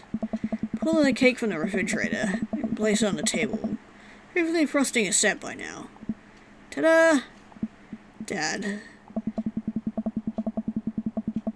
Sorry you're sad, but I support you 100%. Aw, that's kind of sweet. Took me a really long time because I ran out of red frosting somewhere around sad. And I had to start over, and this is beautiful. Strawberry. And it gives me a big old hug. Grab some plates and forks and serve up some delicious cake. So, it's really stupid. What is? This whole thing, I've been really weird lately. There's just I don't even know how to explain it. I feel like I might have to make you a chart. I'm listening. Do you want me to take notes? Guess I should start from the top. So, you know how Emma going to that fancy art school in California, right? Emma one who puked in Dead Gotham Beyond. Best friend. The other one, I think the best one, right? Yeah. You got it. Wow, proud of you. Anyways, when she got the acceptance letter, been feeling like she's drifting away, you know. She's been spending a lot more time with Grace and Emma P. I just thought it was all in my head for a while, but then I found out from Rosie M. Both of the Emmas, Grace and Noah, all went to a party at Mackenzie S. Same night they all told me they were busy studying for the Cal KB final. Ooh, that sucks. Yikes. Oh. So, another important piece of information is, God, this is embarrassing. I have a crush on Noah and, that's the thing. What? Whoa. I had no idea. Definitely didn't know that. Okay. You're a bad liar. So are you. Learn from the worst. Anyway, so the only person I told about the crush was Emma R. She promised not to tell anybody. Didn't confront them about the party thing because I didn't want to start drama. So I just kept quiet and kept going about my business. And a sighs. Then one day I invite everybody out to go get nachos at the mall. And after not texting me back for like 2 hours, even though none of them ever put their phones down for more than 60 seconds, they all say they're busy, like simultaneously. I tell them, never mind, I'll just eat nachos at home, right? But we were out of chips and I really wanted nachos. Totally understandable. Oh. So I go to the mall anyway. Get to the food court, who do I see there but Grace, Emma P, Emma R, and Noah, all hanging out together and eating nachos. Without me. What? Guess better. Standing by the escalators watching them, realize that Noah has his arm around Emma R, which is kind of weird, right? But then they kiss. Ugh, that's rough. No. Yes, I know. So I stomp over there and I'm like, hey. Grace drops a nacho on her shirt because of course she does. Emma just like glares at me. Grace. Others coming up. Don't know who that is. Grace is the boring one, the gossipy one. Did she poop the bed too? The gossipy one? I know. Grace is the one nobody really likes. Or I guess that's me now. But anyway, nobody will say anything. I'm just like, you guys suck. I realize it's not the most eloquent thing to say, but I'm very angry and really embarrassed, and I just want to get out of there. So I left, without nachos, might add.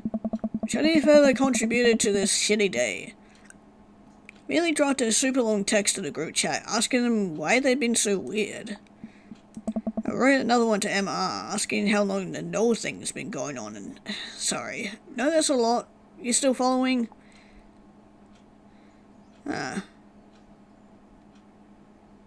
Yeah, what did Emma say? Oh, okay. Get a load of this. Emma says, you know what? Let me just read it to you. And pulls out her phone and reads, word for word, an arduously long string of text messages. Can you believe that? Yeah, I cannot believe that. Care so much about Amanda's social life and mental well-being, but man, do I not understand what she's talking about. It's all beyond me, but I'm trying my hardest to be supportive. They were dating in secret for like months.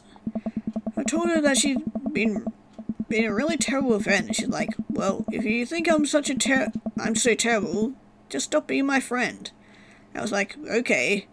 Then she left me on red. And then, wait, left me on red? What's that? Oh, like, saw my message and didn't reply? I know that because they're red receipts.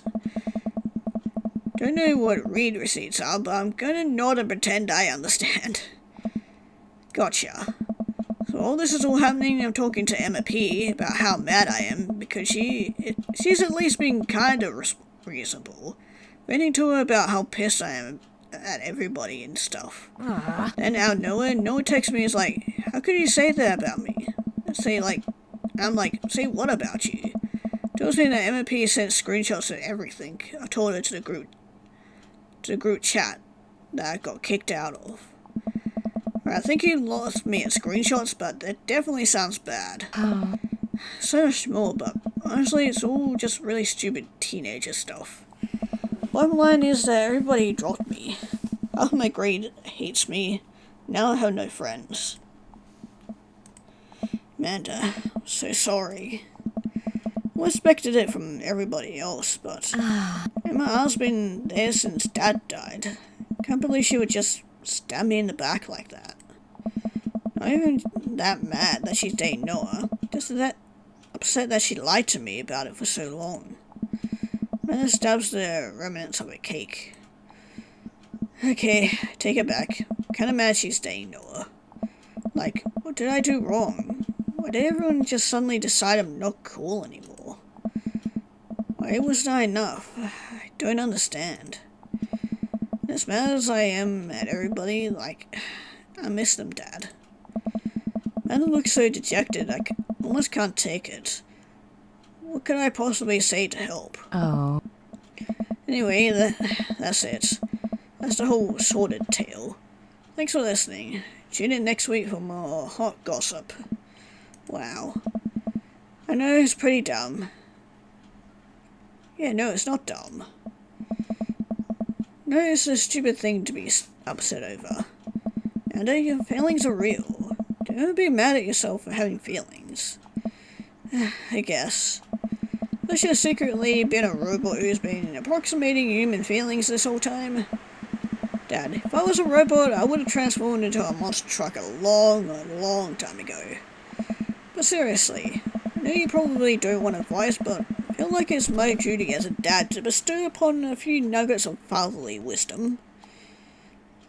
Not all friendships last forever. Real friends don't do that here. High school sucks. Yeah, real friends don't do that. You get older, you start realizing the sort of people you want to associate with. Do you really want to surround yourself with people who would do something like that to their friend? It takes a lot of work to find and maintain meaningful friendships. It took me a long time to figure that out myself. Wish I had learned it sooner. The other person isn't putting the effort in to show you how much they care. Not worth it. Not beholden to being their friend. Ultimately, I think this was way more about their character. It's way more about their character than it does about yours. Because you're amazing. If they can't see that, well, that's their problem. I'll keep that in mind. Look down at the table. Did we just eat that whole cake? Yes, we did just eat that whole cake. As you should. Well, good talk. Amanda gets up to go to her room. When she closes the door, she turns around. Hey, Pops? Yeah? Thank you. You're always welcome. Love you, Amanda. I love you too, Dad. Oh, stop, you're gonna make me cry. Welcome.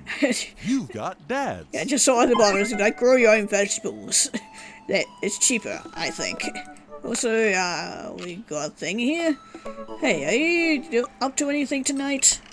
You and I were planning to go to the artwork downtown, and we're wondering if you would care to accompany us. I would normally write a letter long-handed, but I've run out of distressed parchment paper.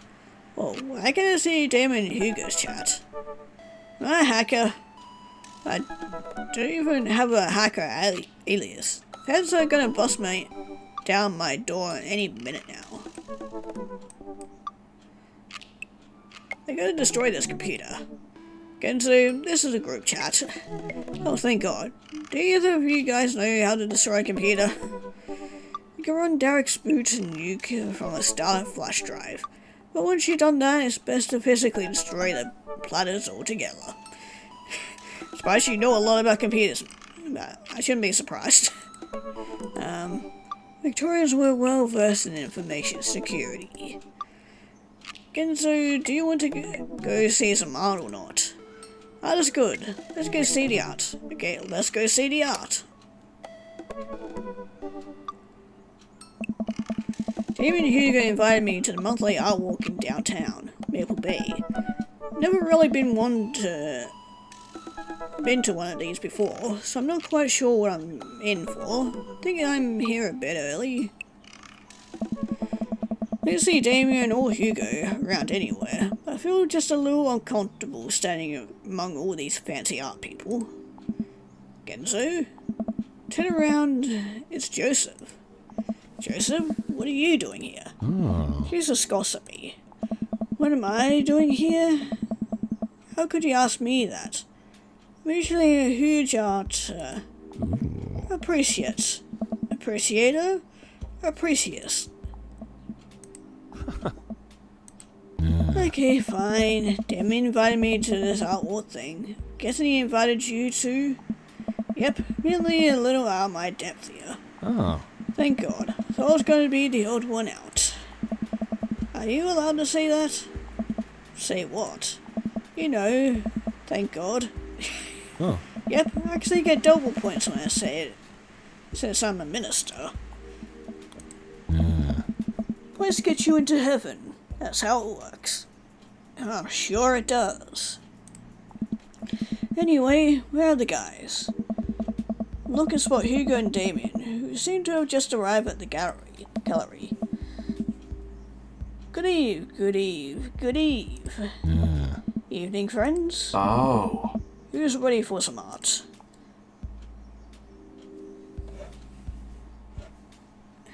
Art is dead and nothing is real. Yeah, you know I am. Now I've been looking at paintings that are in frames, and also paintings that aren't in frames. That's good and stuff. Yeah. Well put, Gensu. Oh. All you have to know is that you're feeling overwhelmed. There's generally always the table that has free wine and cheese. I like art now. Of course you do. I got a table in my sights. Now if you'll excuse me, I'm gonna go help myself to some tiny wines. Okay, who do I want to go with? Sure, let's go talk art with Hugo and Damien. So, what's this first place? This particular artist specializes in landscape painting of various locales within the American Northeast. Look at the art. It is rad art. At the risk of sounding uninformed, do all of these landscapes look like bots to you guys? God damn it, Genzo. David and Hugo lean in, examining the painting in earnest. Would appear as if you are correct. Oh, I am? Valid assessment, Genzo. Hey, this art stuff's pretty easy. Oh, it gets more complicated. Sometimes the bots are more symbolic. Sometimes the bots are metaphors. Sometimes art is about the bots they don't draw. Interesting. Jessa returns to our group with tiny cheese and wine. What did I miss? Bots. I swear I didn't just read what he said. But yeah, bots. Shame. Cheese is nice though. Oh. Shall we visit the next place? Sure, why not? Leave the first gallery and walk a few minutes before we reach another one. Gallery's a bit more crowded. Whose paintings are not sure hangs on the walls. Oh. I don't like that you just said that in my ears. Oh jeez. What am I looking at here? Hey. This is abstract art. I think the more important question is, what does this art mean to you? I stare at the painting, concentrating as hard as I can on its meaning. Therefore, for the human condition, it reminds me of my childhood, it represents strife. It's a bot. I'm so tempted to go with that one, but... represents strife? Profound statement and commonality of the struggle of survival. That's really powerful, Gensu. Care to expound on it? No. Just kidding, it's a bot. Oh my god, I would. Yeah, so tempted to say that, but with the pleasure. Vivid with simple form of communication. Communicate a solemnity that is betrayed by the raw expressiveness of the brushwork, which, in a way, speaks to the essential nature of human existence. And this all sounds so fucking boring. Scars left by the passage of time and the turmoil of contemporary life are both contextualized and deepened by the rose-colored echoes of pre-Oedipal consciousness. Slow down there, Genzo. Do us a favor and keep it simple. Yes. Yes, thank you, Joseph. Madam, many words. It's a but. No, we still got to but in the end. Everyone else stares at the painting. Yeah, that's definitely a but. While a valid assessment, I can't help feeling your initial judgment may be closer to the artist's intentions. Maybe you're underestimating how much the artist likes bots. You are servants of the Lord. All God's creatures. We're all God's creatures, even bots. There we are. Comparing this piece to the artist's body of work, I'm pretty sure this represents a sense of isolation he feels creating traditional abstract artwork, a field that's rapidly moving towards digitization. Wow, how do you figure that? What it says on the placard. God damn it, we should have just read that. Oh. Let's look at a few more of these. Look around the gallery, sampling some more of the artist's work. I almost hate to say it, but abstract art is kind of growing on me. It's interesting that the artist chose not to let their work be defined by, what's the word, realism? Realism. As we're looking at one of the paintings, the patron scoffs loudly. I could do that. Excuse me? What? Hugo, not here. No, come back here. God damn it, Hugo. Patron walks away, not noticing Hugo fuming right next to him.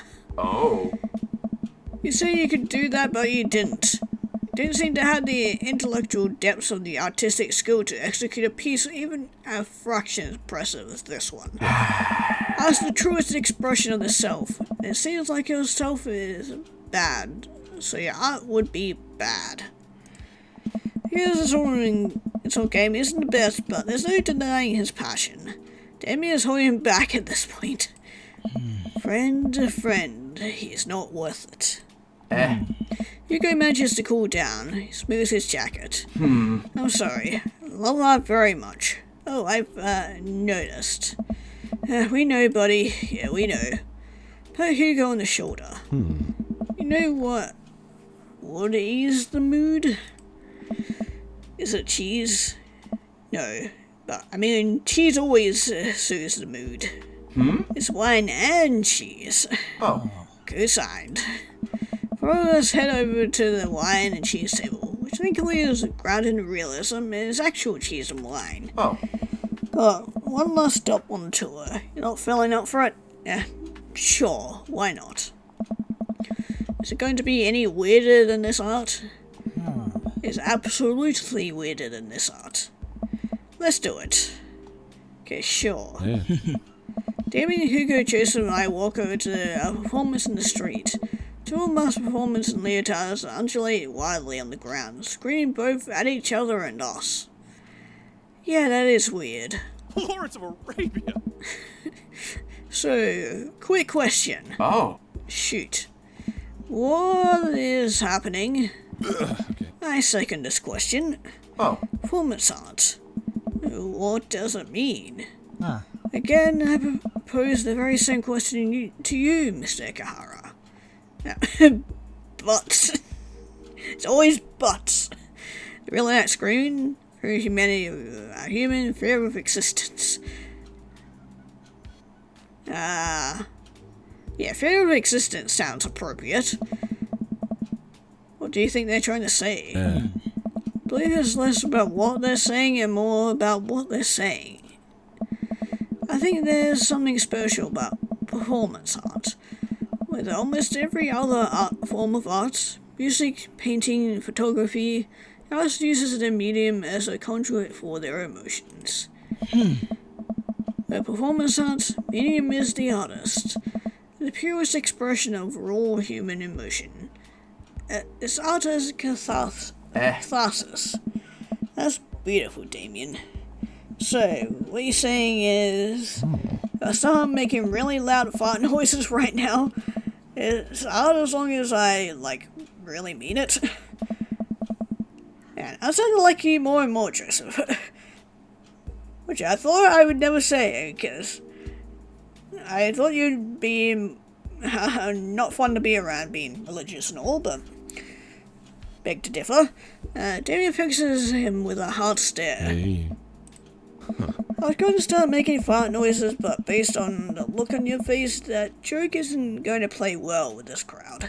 Ah. Wise.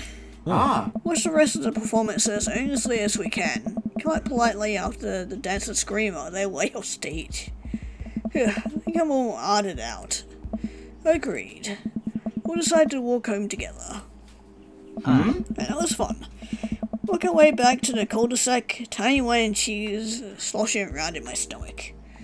I think what I've learned tonight, and not just what I've learned about art, which was nice and extremely informative, but what I've learned tonight is that when you put a bunch of tiny wine and tiny cheese together, it eventually becomes regular wine and regular cheese, followed by too much wine and too much cheese. Oh. Tiny cheese lulled me into a false sense of security. I felt safe with a tiny cheese. Wax rings too close to the sun. Cheese wings, those would melt in the sun too. Feel like it's more appropriate imagery. Oh. Plus, it'd be delicious. Yeah, I always like melted cheese. Especially if it's all stringy. Really nice. Nice Thala, possibly. Oh. Hey, if you guys were painters, what would you paint? I actually dabble in oils. Mostly paint landscapes. They're not very good, but it's a nice way to pass the time. You gotta focus on personal portraits of people in unique professions, like, for example, lunchadors. I think I'd paint boats, seascapes, maybe some lighthouses, mostly boats. Really? Yeah, I suppose you're choosing boats in favor of a long history of religious imagery in artwork. But boats are cool. What about you, Genzo? Food and landscapes, tasteful nudes of the artist. Food. It's always food. I'll probably do still lives of various foods. Bowls of fruit, maybe some bread in there. Oh. Would there be cheese about? Yes. Cheese. Always cheese. So I thought about that, and no. Can't stare at a pile of cheese for 8 hours without eating some of it. That would ruin the whole thing. Excellent point. Finally get to the cul-de-sac. Right, boys. Good art. Good art. Oh. Agreed. See you guys around? Whether you want to or not, we're all neighbors after all. Inside to deal with my inevitable cheese over.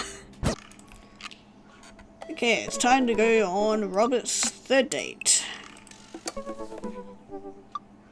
You know that they say about third dates, they get pretty serious. You might not have time to browse dad book for a while. Are you ready? Oh. Okay, well, let's save and continue, I guess. I was speaking to Robert since that night we drove out to his thinking spot. It seemed unusually somber then, like more so than usual amount of somber that Robert is, which is already a lot. I've been thinking about him and I hope he's doing okay, but I've been a little reluctant to reach out to him. Genso, hey Genso, guess who's getting their drink on tonight? I mean, yeah, it's, I think that it's a question with an obvious answer. Take a look at my dad book messages. Florio from Robert. Guess it's you. Oh. I didn't mean to click that. Also mostly you. Type back to Robert. Yeah, also me, but mostly you. Okay. Yeah, dude. Let's do. Type back to Robert. Right, buddy. Tonight we ride. Yes. Meet me at Jim and Kin's at 8 p.m. Not that I'm unappreciative, but I think this is the first time that Robert's given me more than an hour's warning before hanging out. Amanda pulls her head into the hallway. Music I don't recognize blaring from her bedroom. Ooh, what's up? Hang out with Robert later tonight. Okay, cool. Robert, who is my friend. I have friends. I'm happy for you, Dad. People enjoy my company, Amanda. Dad, I'm so happy you'll continue development as a human being. What are you listening to? Sad shit. Of course. I don't give a fuck anymore. Because why not? Amanda Lang. You know what? You're an adult now. I give it an earnest effort for all 18 years of your life. Go forth and swear. Fuck yeah. And I got an achievement for it. Give Amanda permission to swear. Really hope I don't regret this later. I probably will, but then it goes back to her room and turns up the volume to her sad shit. Put on my going out coat and walk over to Jim and Kim's. I spot Robert leaning against the brick wall, smoking a cigarette.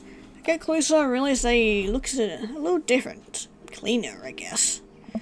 Actually seems like he combed his hair and his clothes are less wrinkled than usual. Hey, you take a shower just for me? I'm working on my relationship with existence. Got that. That sounds like me every day. Both stand there for a second and don't say anything. Robert finishes his cigarette and abruptly goes inside. I follow him.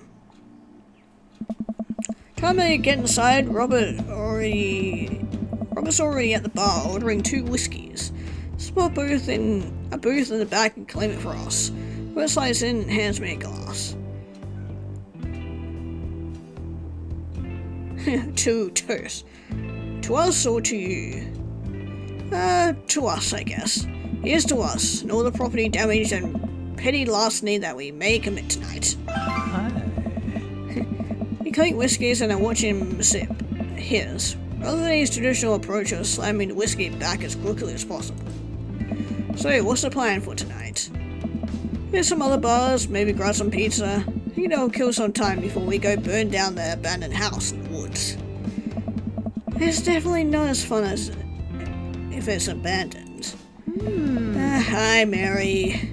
Mary pops over to the back of the booth, glass of wine in her hand, punches Robert in the shoulder. Where's my phone call? Hey. Sorry, figured you were busy sinking your teeth into some poor sap. I am. He's right here. Look around the booth to see a guy sitting across from her. Waves meekly. You replacing me with the new kid? Mary, I can never replace you, whether I wanted to or not. Mary leaves her booth and slides next to Robert. The guy she was sitting with looks mildly relieved. She sees Robert clean press clothes up and down suspiciously. What? You got a court date coming up?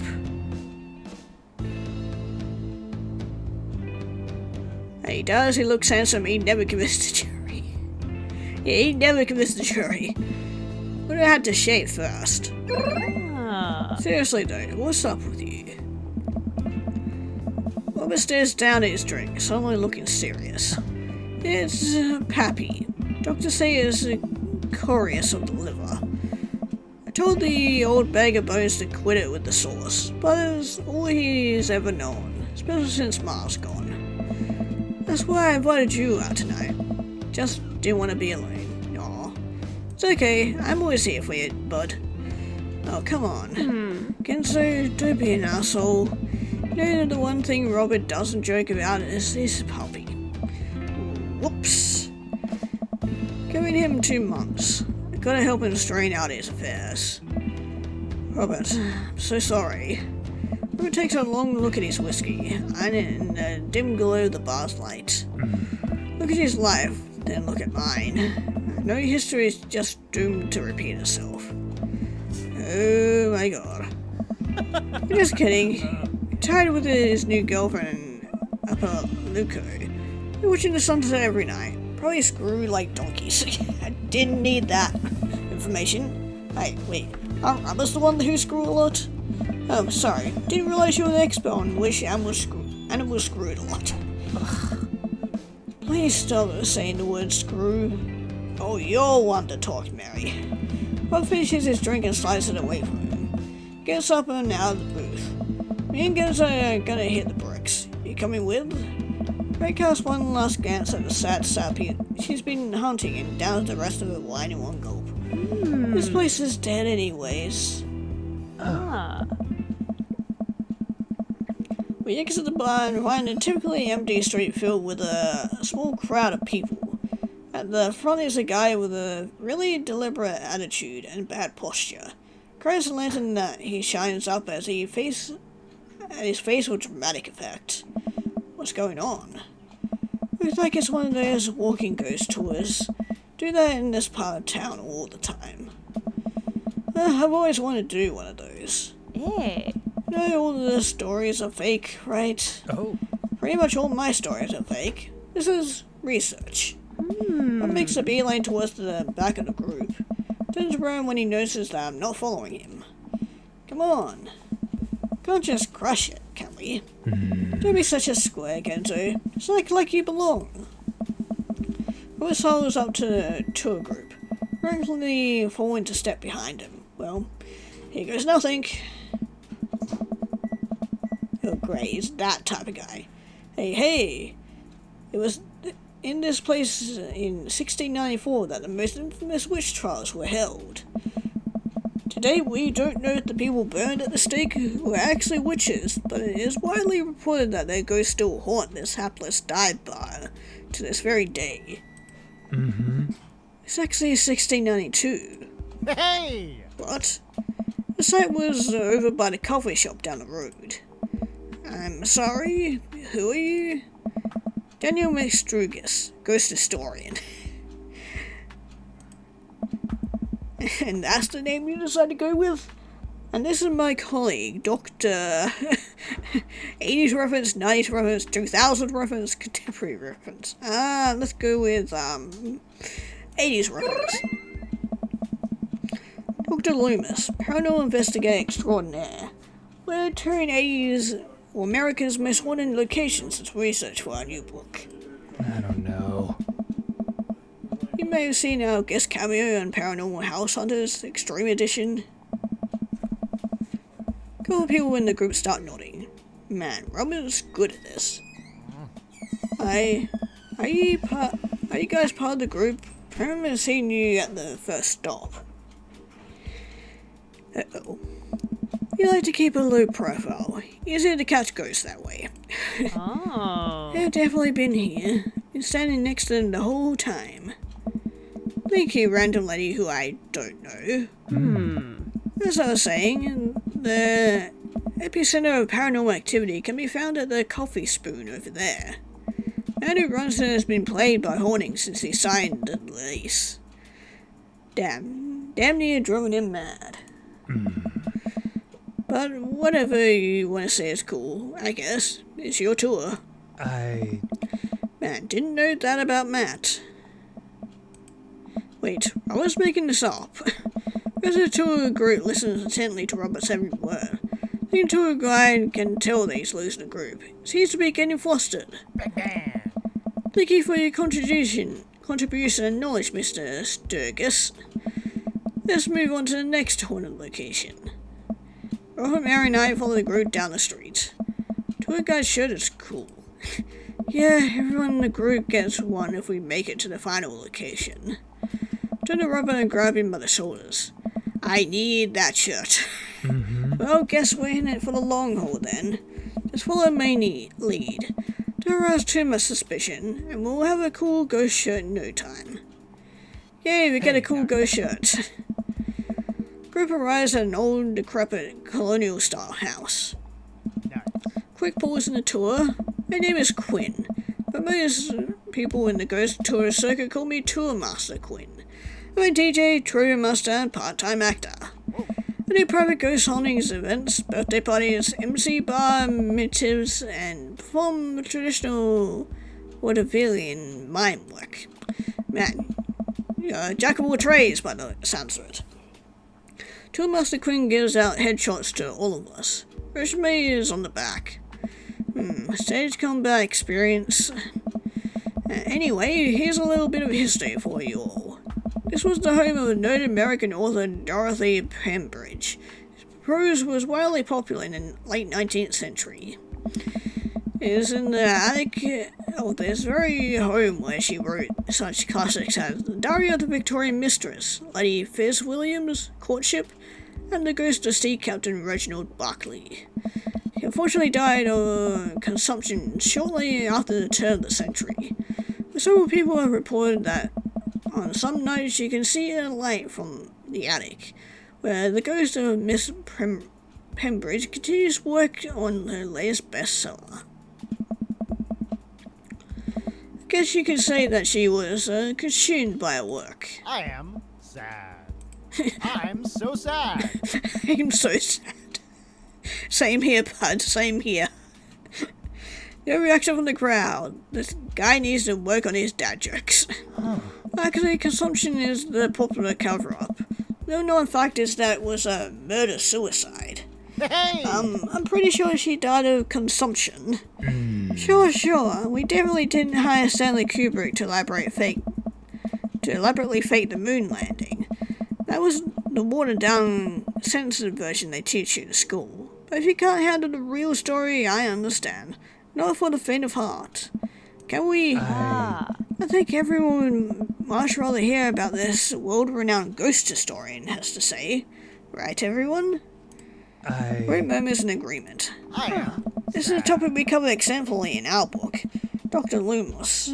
Would you care to tell the story? Oh god. Go with something highbrow, go with something I know, rely on amazing improv comedy skills. We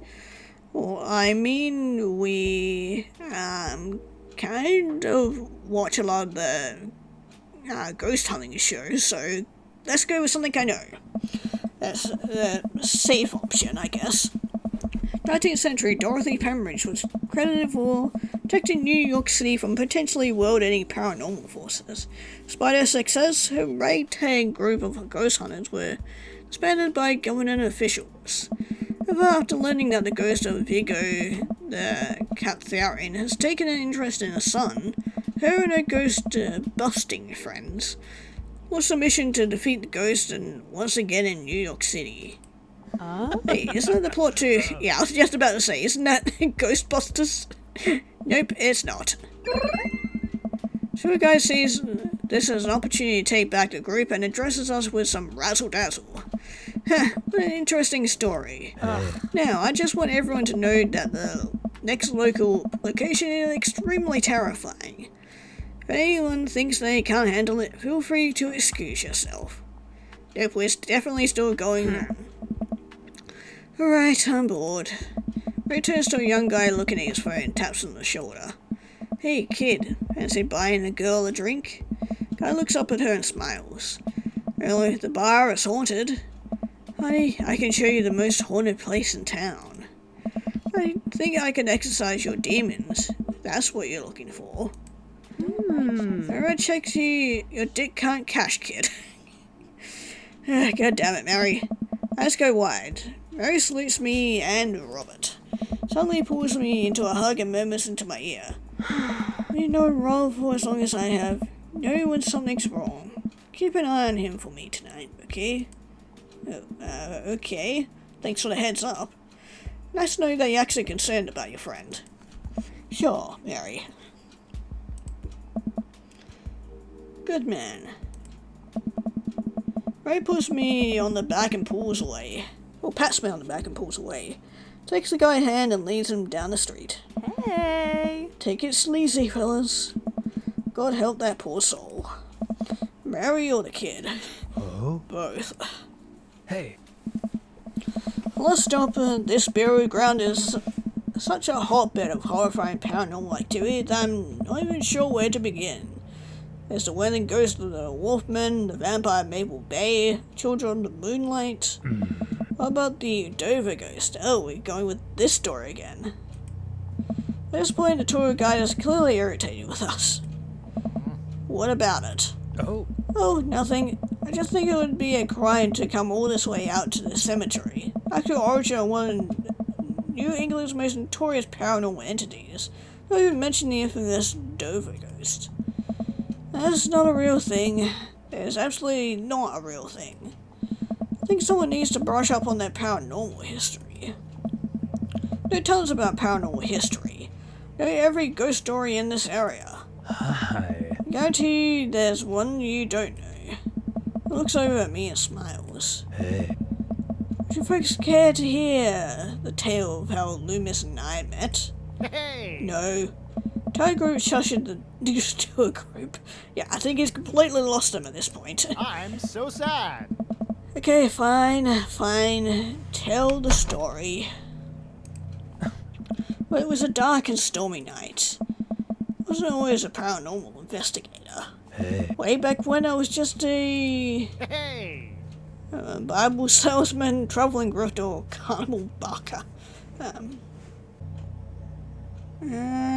Sure, I'm a traveling grifter. Oh, and he liked that one. Moved from town to town, always looking for my next mark. It wasn't an easy life, but I had fun. Taking from the rich, giving to the poor, actually also taking from the poor. Oh. At a shaky morale foundation. I happened upon the quiet town of Maple Bay quite by accident, but little did I know that the city has a dark side. Hmm? Now about the same time, I was just starting out as an apprentice to a rather famous ghost hunter, who was an old family friend of mine. Carried the equipment, operated the EVP machine, all that. Wait. Yes? Who was the famous ghost hunter? Hey. Well, I don't like to name drop, but Georgia Mathers. To a group gasp. Nice. Georgia Mathers? She's a legend. You know her? Knew her. Amazing woman. Died mysteriously. Miss you, Georgie. Hey. Anyway, we were in Maple Bay investigating some reports of strange lights and sounds coming from the cemetery late at night. Now we had been warned by the old crypt keeper that this place was highly dangerous. Georgia was never one to shy away from adventure. Camped out in the center of the cemetery for 3 nights straight. Your so-called wailing watchman. Wailing ghost of the Wolfman. Whatever. Stupid vampire was just a teacher in a mask. But the Dover ghost, man, tell him, Loomis. Hey. So there I was, just walking back to my hotel room after a long day of selling Bibles, working a couple short cons or running the drunk tank. We'll go with our story and not fuck up, so working a couple of short cons. And yeah, he liked it. Classic pigeon job scam, putting out feelers for a rip deal. I was going to steal a baby, probably. Would have made me rich. I myself walking past this very cemetery. Now, I was never a very superstitious man. Something seemed off. I could hear some sort of commotion happening deep within the graveyard, and I felt compelled to investigate. Oh? And thank God you did. George and I were conducting a seance in the mausoleum. First things were pretty normal, but after about an hour, everything went south. Playing back the EVP meter, we were able to hear a single word. Run. It suddenly went cold. Something was very, very wrong. I just knew we weren't alone. We started to hear this faint, distant scraping noise, like something being dragged across the ground. It got louder and louder until it was deafening. Some kind of demented howl. Then I felt it. Something grabbing my ankle. Robert has the whole crowd hook, line, and sinker. I could hear a pin drop. I only cried twice in my life. One was at the birth of my daughter. The other was when that thing started dragging me. I wasn't sure where it was taking me, but I knew it was no place I wanted to go. I was sure I was going to die. When I crossed the gate into the cemetery, I heard this awful screeching. I ran into the mausoleum just in time to see a man being pulled across the floor by God. To this day, mere thought of it ties my stomach into knots. Looked like a man, but that's a robot. Like someone who didn't know what a man was supposed to look like, tried to put one together. His arms were too long, his eyes glowed red, like a walking shadow. What I do? What any good person would do. I lunged for... Shoot, what was his fake name again? Davis David or Daniel. Is that Daniel? Daniel? I got it right. Oh, thank Christ. I grabbed his hand and entered into a tug of war with the unholiest of forces. Really? It was going to be torn in half. Hey. But I had God on my side. Pocket Bible I always kept on me fell out of my shirt pocket. To this day, I can remember what passage it opened to. I don't know any of these because I don't read the Bible. Okay, so I had to look these up because, yeah, I don't know my Bible verses. So, Leviticus 1 is, if a grain offering is prepared on a griddle, it must be made of fine flour, unleavened, and mixed with oil. That does not sound appropriate for this story. The Revelations one is, blessed is he who reads and those who hear the words of this prophecy. Keep what is written in it, for the time is near. Man, that is definitely a foreboding. And then the Ecclesiast, how do we pronounce that one, is, describes the physical and spiritual realities of death, which that one definitely sounds fitting. Or Austin, famous promos delivered by Stone Cold Stephen Austin. No,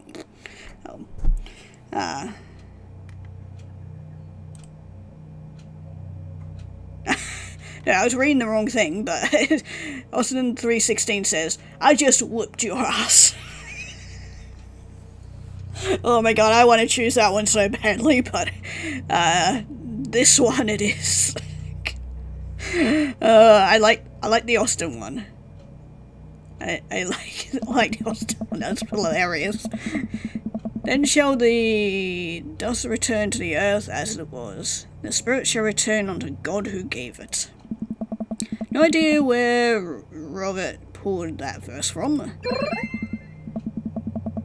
With a horrifying growl, the entity finally relented. Daniel and I collapsed onto the ground. Exhausted, we were both covered in blood.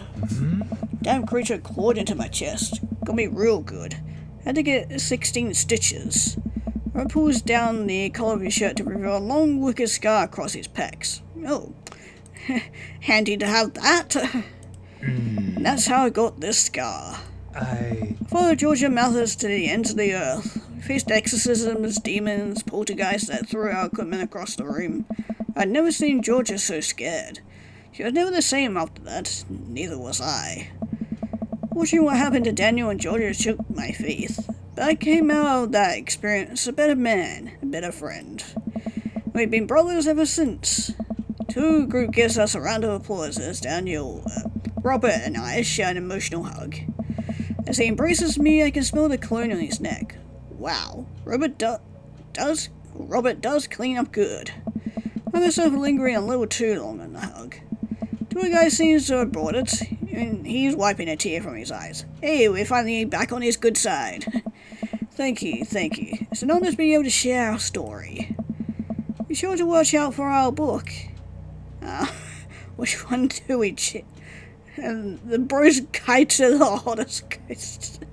I like that one. I saw a demon, the shocking true story of seeing a demon, or paranormal excursions of the supernatural, Ice Road Ghost Truckers. Yeah, I'll go with the top one to be safe. Do you like that one? Yay.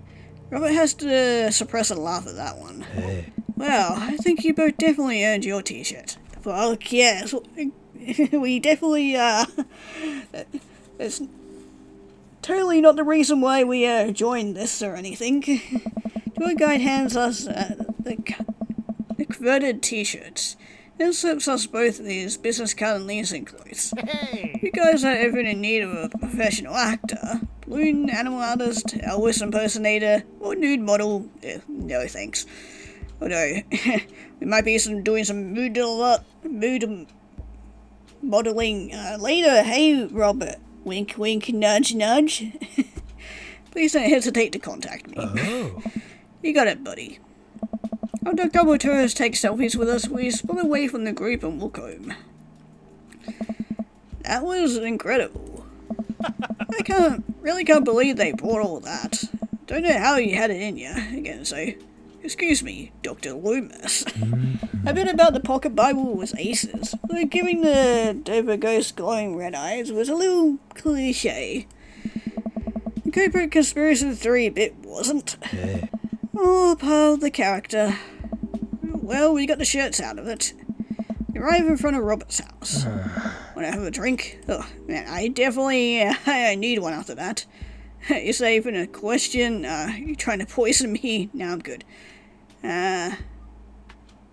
Let's joke about it. You trying to poison me? I know where this goes. Small, I know the steps. 1 second I'm serving delicious aged scotch. The next time I'm foaming at the mouth and you're taking over the throne.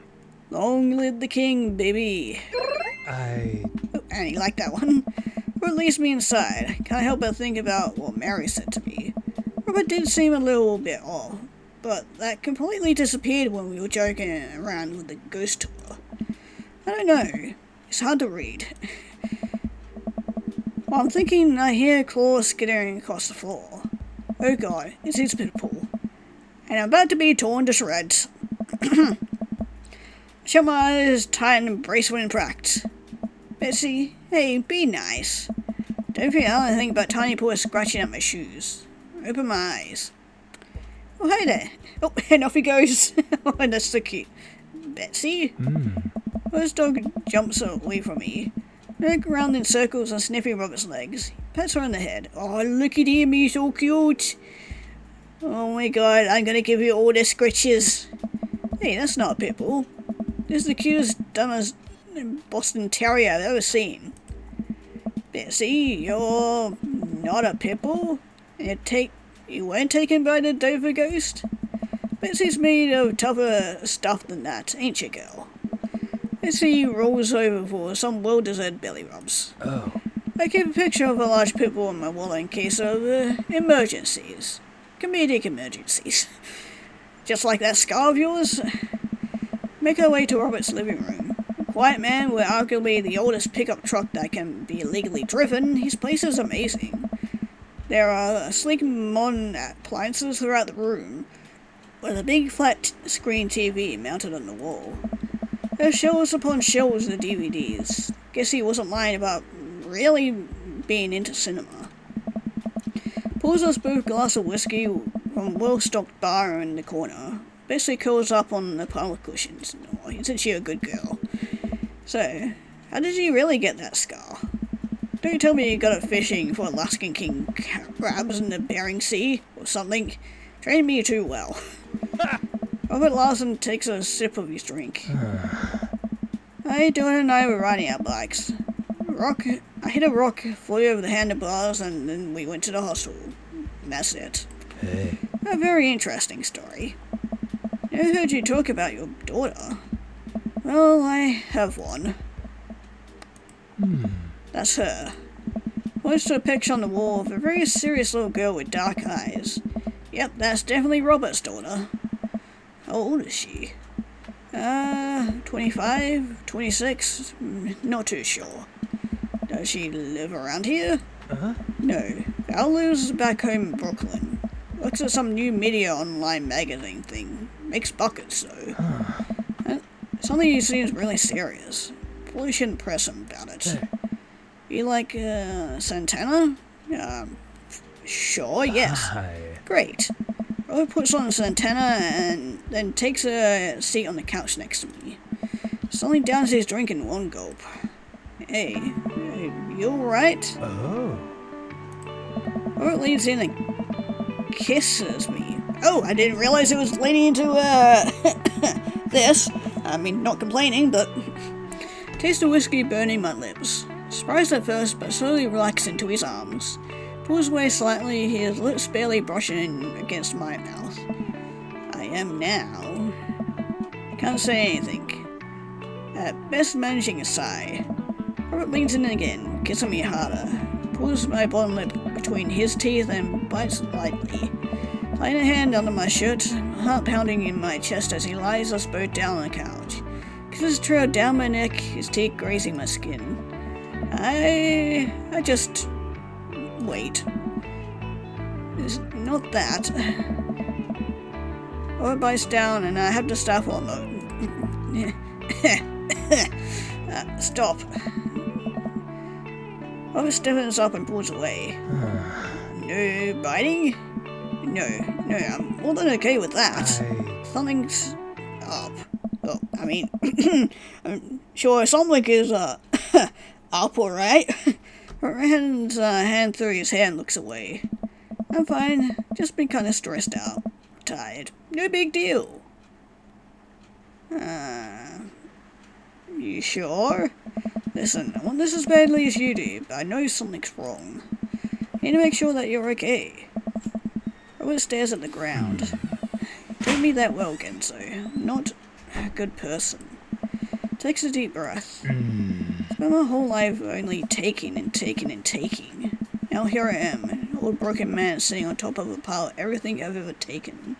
Alone.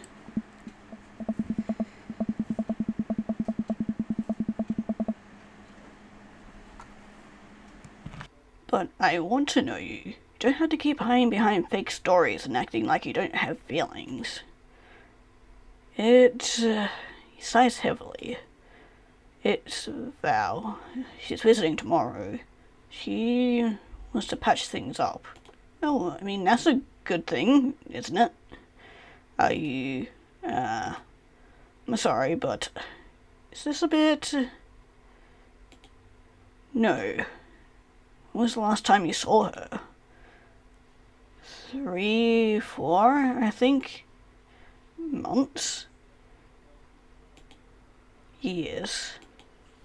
Sit up straight. Jesus, Robert, what happened between you two? I don't want to talk about it. Robert and I sit in silence, neither of us wanting to look at each other, both of us unsure what to do next. Fine. Things were already bad between us. I cared about her. I always did. Things just got in the way. Before I knew it, she was leaving for college and wanting nothing to do with me. Marilyn and I moved out here to settle down, so it would help to get away from all the distractions, all the money, the drinking. But temptation gets to you. Tried to be better, but I just couldn't. So, yeah, you were kind of an alcoholic, which is obvious, and I'm assuming potentially the wife was too, maybe. Then the accent changed everything. Think every day about how she must have died hating me. Oof. That's rough, man. I'm sorry. Never became the better man that she wanted me to be, one she always saw at me. She's the last thread Val and I had connecting us together. Didn't know that when I lost my wife, I was going to lose my daughter too. Robert, I spent so much time chasing after things I thought were going to make me happy that I ruined my only real chance at happiness. Now my wife is dead and my daughter hates me. And I convinced myself that this, just as vaguely in my direction, was going to make me happy. Why do I even try anymore? I'm so sorry. I know how hard it is to... No, you don't. How could you possibly know how this feels? Did everything right. Daughter loves you. You're a good person. What a terrible husband and an even worse father. No idea why she's even bothering to contact me now. Now I'm just gonna fuck it up like I always do. Broken. Shouldn't even go. But puts his head in his hands. Tell him what he wants to hear, what he needs to hear, or walk away. Tell him what he needs to hear. He's always needed that kind of blunt punch or whatever. Oh, he liked it though. Nothing is going to change until you do. Cause yeah, he's the type to be very blunt and straightforward type of guy. Because, yeah, no point in telling him what he wants to hear or walking away. It's not going to change things, but, yeah. But it might seem like it's too late in this moment, but honestly, it's never too late to change. Unless you're 6 feet under, then, yeah, by then it's too late, but if you're still alive and still willing to put in the effort and want to change things for the better, then fuck it, do it. Like, you only got one life, so might as well do it. Robert pauses. He looks at me. There are other things in my life that I regret, that I wish I could take back or do over. There's so much to know that I can't. But what I can do, what you had the privilege of doing tomorrow morning, is to wake up and try to be a better person than you were the day before. Things aren't going to fix themselves tomorrow, or the next day. Patching things up with Al isn't going to solve all your problems either. Nothing is going to change if you don't. You can't love anyone else until you stop hating yourself.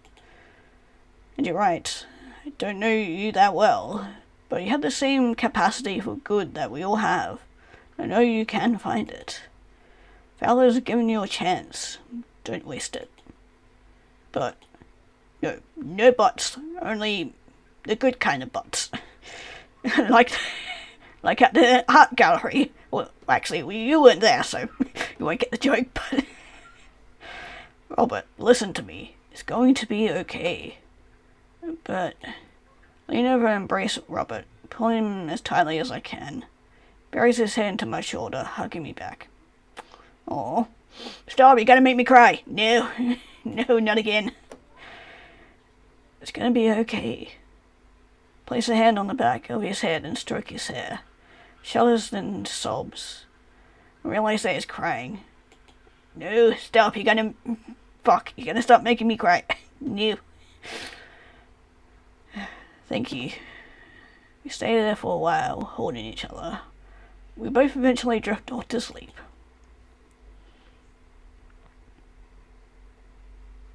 Yay, date complete, if you can call it that.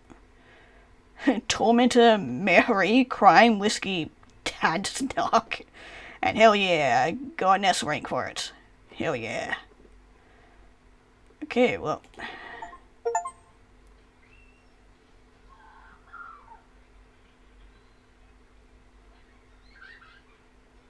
I think have everything finally set up. Meta should be here any minute now. I think that's a car in the driveway. Okay, gotta act normal. Be cool, Genzo, be cool. Meta walks through the door with a suspicious look on her face. Hey, Dad. Off to a good start. Something fishy? Rats. Let's do it again. Sorry, sweetie, it's the feds. That light on the crime is finally catching up to you. Tried to send them in a different direction, but even I'm no match for the power and funding of the US government. Well, they think they're gonna take me alive, they got another thing coming. I'm kidding, you're right. I have a little surprise for you. Yeah, I can tell. Very bad at lying. Hey, we can always crack a dad joke. We at least know how to do that. Amanda, my dear, would you care to join me in the kitchen? Father, it filled my heart with glee. At least we're leaving things off on a good note. Lead Amanda over to the kitchen table, where a present lies covered under a tablecloth. It's nothing special, but I wanted to get you a little something. You graduated high school last week. I know you told me not to make a big deal about it, but... Dad, you... frantically whipped the cloth off the table. Amanda's jaw drops. No way. You probably won't be able to cable in the dorm, so I thought it might be nice to take a piece of home with you. A DVD box set of Long Haul Paranormal Iceberg Ghost Truckers. This is all 19 season. Holy shit, that show's been around a while then. And bonus material, including commentary with actual ghosts featured on the show. Oh, that's awesome. Dad, I love this. Thank you. Gives me a big hug. Glad you like it. Hey, you wanna hug me? Or hug? I mean, we can hug again if you want. Definitely not gonna say no to that. Wanna hang out with me in the backyard for a bit? Toss the old pigskin or something? Ew. That could have a completely different meaning to what you're probably thinking of. Totally. Oh, no, I just clicked. He means football, because they're typically made of pigskin, right? Don't ask me how I know that, but I was thinking, you know, a different kind of skin, more commonly known as foreskin. Anyway, we're going to follow Amanda to the back door, because we should not be doing that stuff with our daughter around, because that's kind of gross and weird and very inappropriate. And even more so inappropriate with a crowd. I mean, if you're into that sort of stuff, and they're of age, and they're all consenting, okay? Which one of them is not. And as for the others, you know, one of them is not of age and cannot consent to this. And also our daughter, which makes things even worse. But all the others, God, this would be a very different game if we could date all of them at once. What? You told me not to make a big deal, but you seem to have forgotten that my entire mission is like to make a big deal out of your accomplishments. And we might as well show up that one, Dad, to consider this your graduation party. Surprise! Dad, everyone's here. Well, yeah, everyone wanted to come and support you. Is that a mac and cheese bar? Oh, hell yeah, I'd totally be down for that. Sure is, fully customizable down to the type of mac. And there's an ice cream cake, the good kind with the crunchies in the middle. I don't know what to say. Don't say anything, just go have a fun with your pals, alright? I'm so proud of you, Amanda. Oh. Amanda smiles and runs to her friends. I should make the rounds and make sure everyone's having a good time. But first, mac and cheese. Yes. Walk over to Mary, who's having a lively conversation with Amanda. Listen, kid, you're gonna need some real life skills out there if you're gonna make it out in the streets. Oh, God.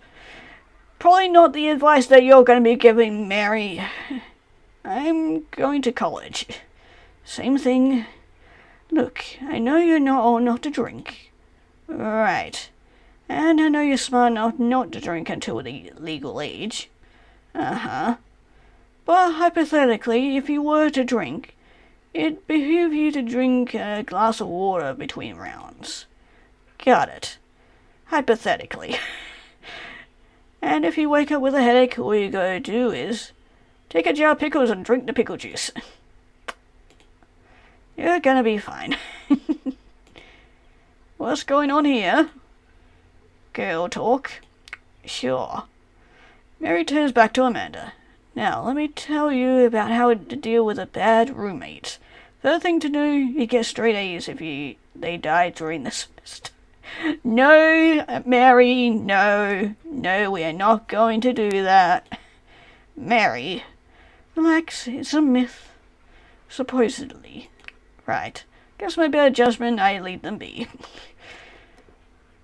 Don't think I recognize that girl by the snack table. I should go say hello. Yes, hi.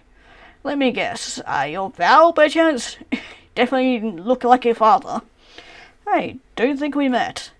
Oh, we met years ago. I'm here for my revenge. Uh-oh. Yeah. Definitely takes after her father. You're a Robert's kid, aren't you? How can you tell? Spot on. Guess that makes you Kenzo, huh? Also, hello, I'm your new father. Oh man, it's gonna be fun. Yeah, it's nice to meet you. Glad Robert brought you along. He promised there would be free food, so that's kinda hard to pass up. And, look, I don't know you, but can I get real with you for a sec? Our man's a real closed book, you know. Me and him, we got a long way to go. Don't erase decades of neglect in a week. But you can sure get tired of staying angry about it. That kind of business poisons you, I think. I'm too young for that. Anyway, he's been better. A lot better. Between him shaving for once and how much he talks about you, get the feeling you have something to do with it. So, thanks. Robert means a lot to me. Glad he's getting better. Just keep an eye on him while I'm not around, okay? Yeah, everybody seems to be concerned about poor Robert here. Or else. Yeah, I get it. So some horrible fucking threat and yada yada. What? I'm kidding. Or am I? Yep, like father, like daughter. I don't know why I'm like this. Oh, I have all the reason to know why you're like this. I think it runs in the family. And it does.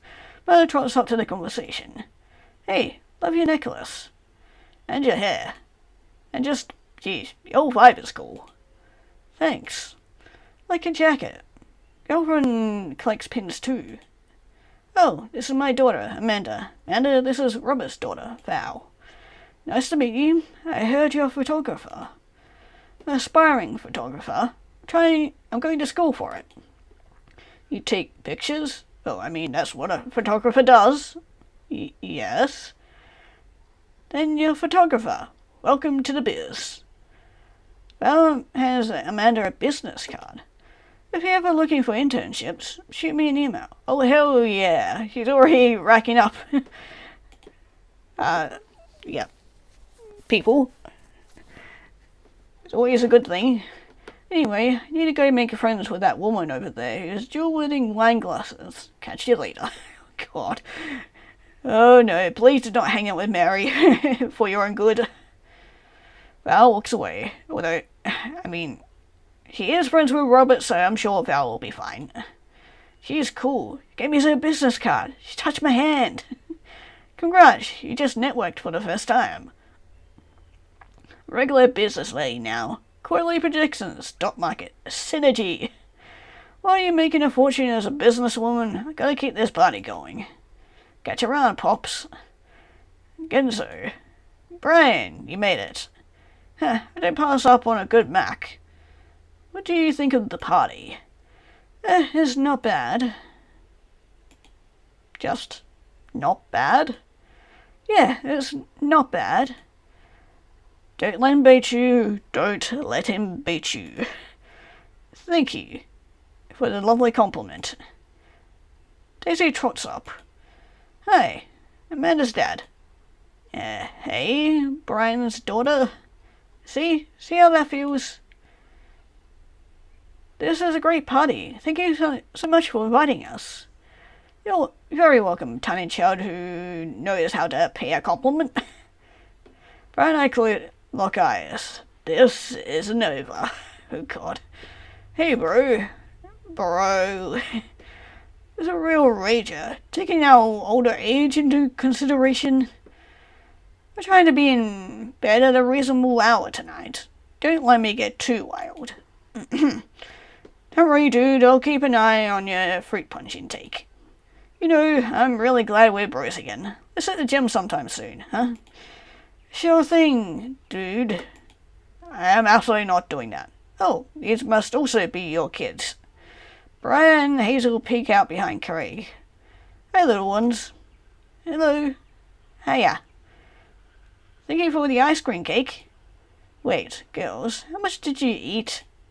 Brian ate 4 pieces. Ask any witness. No, I didn't. Hazel ate 4 pieces and wants to pin it on me because we look alike. Oh, at least you're not like the creepy twins of, what's his name? Joseph. Have your face. Nobody will believe you. Oh boy. I'll let you guys figure this out. Well, just let them sit for like about 5-10 minutes and see which one has the sugar rush at the end of it. That will be able to... Then you'll be able to tell which one ate the most. Good seeing you, Craig. Let's hang out soon, yeah? Totally. Tell Amanda congrats for us. Looks like you settled into this neighborhood quite nicely. Yep, we couldn't ask for a better cul-de-sac. Well, I'm glad. Hopefully we'll see you at more church events. Yeah, no thanks. Got a big schedule planned for the rest of the year. Sure thing, Joseph. And maybe if you aren't doing anything later, we could hang out sometime? Sure, Joseph, that'd be great. Well, see you later. Hugo comes up to me with a plate of mac and cheese. Perfect cheddar to mac ratio. Beautiful work, Enzo. Thanks, Hugo. I'm really pleased to see Amanda going to a dream school. I'm glad she turned it around for finalists. Me too. That scholarship money will really help. Amanda walks away and pretends to not see Hugo. Amanda, come say hi to your old teacher. Hey. Congratulations on graduating. Know you're going to do great things in art school. Haha, yeah, thanks. Amanda starts to back away. Wait, I just realized that you're not my teacher anymore, so I don't have to be afraid of talking to you. You no longer hold power over me. You're right. Go forth, adult. I can no longer give you detention. Yeah, I'm gonna break anything I want, and there's nothing you can do about it. Oh god. Please spare the poor windows. Oh god. Are you still mad about that one time I gave you detention for breaking my globe? Nope. And I'll have you know that the globe didn't even fit through the basketball hoop on that foot in the first place, so... God damn it, Amanda. She'll fit right into college just fine. Oh, hi, Matt. Hey, man. Matt. Let me know when Amanda leaves for college. They'll have a fresh batch of banana bread Kennedys ready for her. Thank you. Now she'll love that. What a splendid garden party. My deepest thanks for extending an invitation to my son and I. This icebox cake is divine. Yeah, thanks, dude. Good cake. Thanks for coming by. Party starts to wind down and I take a seat on our back porch step. Sun is setting and everyone seems to have eaten their fill. Amanda wanders over and sits down next to me. Good party, Pops. What can I say? I was inspired. So, I also have something for you. For me? Why? Not to be completely genuine about my feelings once or anything, but growing up wasn't easy. But it could have been a lot harder if it wasn't for you. Dad, you've been there for me through everything. There's been times in my life where you were my only friend. I was really scared of going to college and being so far away from you, but I realized that everything you've done for me has been to prepare me for this. And already, I wouldn't be who I am today without you. Don't cry, don't cry. I swear to God, Gonzo, if you cry again. You're the best, Dad. I love you. And I'm crying. Anyway, that's enough emotional vulnerability for one day. Present time. Melly hands me a tiny wrap package. I tear the wrapping off to find a framed picture of me and Amanda. It's us. Kinda shocking all our photo albums are just pictures of me, huh? Figured we need at least one together before I leave. Aw. Amanda, thank you. Watching you grow up has been the happiest experience of my life. Such a talented, intelligent young woman. So excited to see what the future holds for you. Knock 'em dead, kid. Always do. Amanda and I share a hug. This is only the beginning, Pops. Plenty more memories for us down the road. Memories to make and stuff to break, right? Oh, I'm going to break so much stuff intentionally and unintentionally, you're probably going to have to pay for most of it. It would be my honor. Amanda hops up. Looks like someone's been waiting to talk to you. Guys over to the backyard where Robert is sitting on a bench beneath that cherry blossom tree. He smiles at me. God, what a cliche thing for the ending. Leave me to it. Me and the Emmas are going to get ice cream. Oh, you guys made up? Love your pops. Amanda runs off to join her friends. Take a seat next to Robert as the last guests make their way out of the party. Hey. So, we're just gonna sit in here in silence? Or just as vaguely to the snack table? Good stuff. Yup. So, I had a chance to talk to Val. She physically threatened you? Yeah, that's my girl. Don't encourage her. I heard that you've been doing better. Trying to work out on the voices. Was a shower today. Sit in silence for a moment. You know, every day for me is a battle against my own self-destructive habits. But lately, it's gone a little easier. Thanks for talking some sense into me. It's hard to get things through my thick skull sometimes, but what you said that night has actually helped. I'm glad. I like you, Genzo. I like you a lot. I haven't felt that way about someone in a long time. Leaning and kissing for a moment before he pulls away. Takes my hand in his. You're special to me. But I have some stuff I need to work on.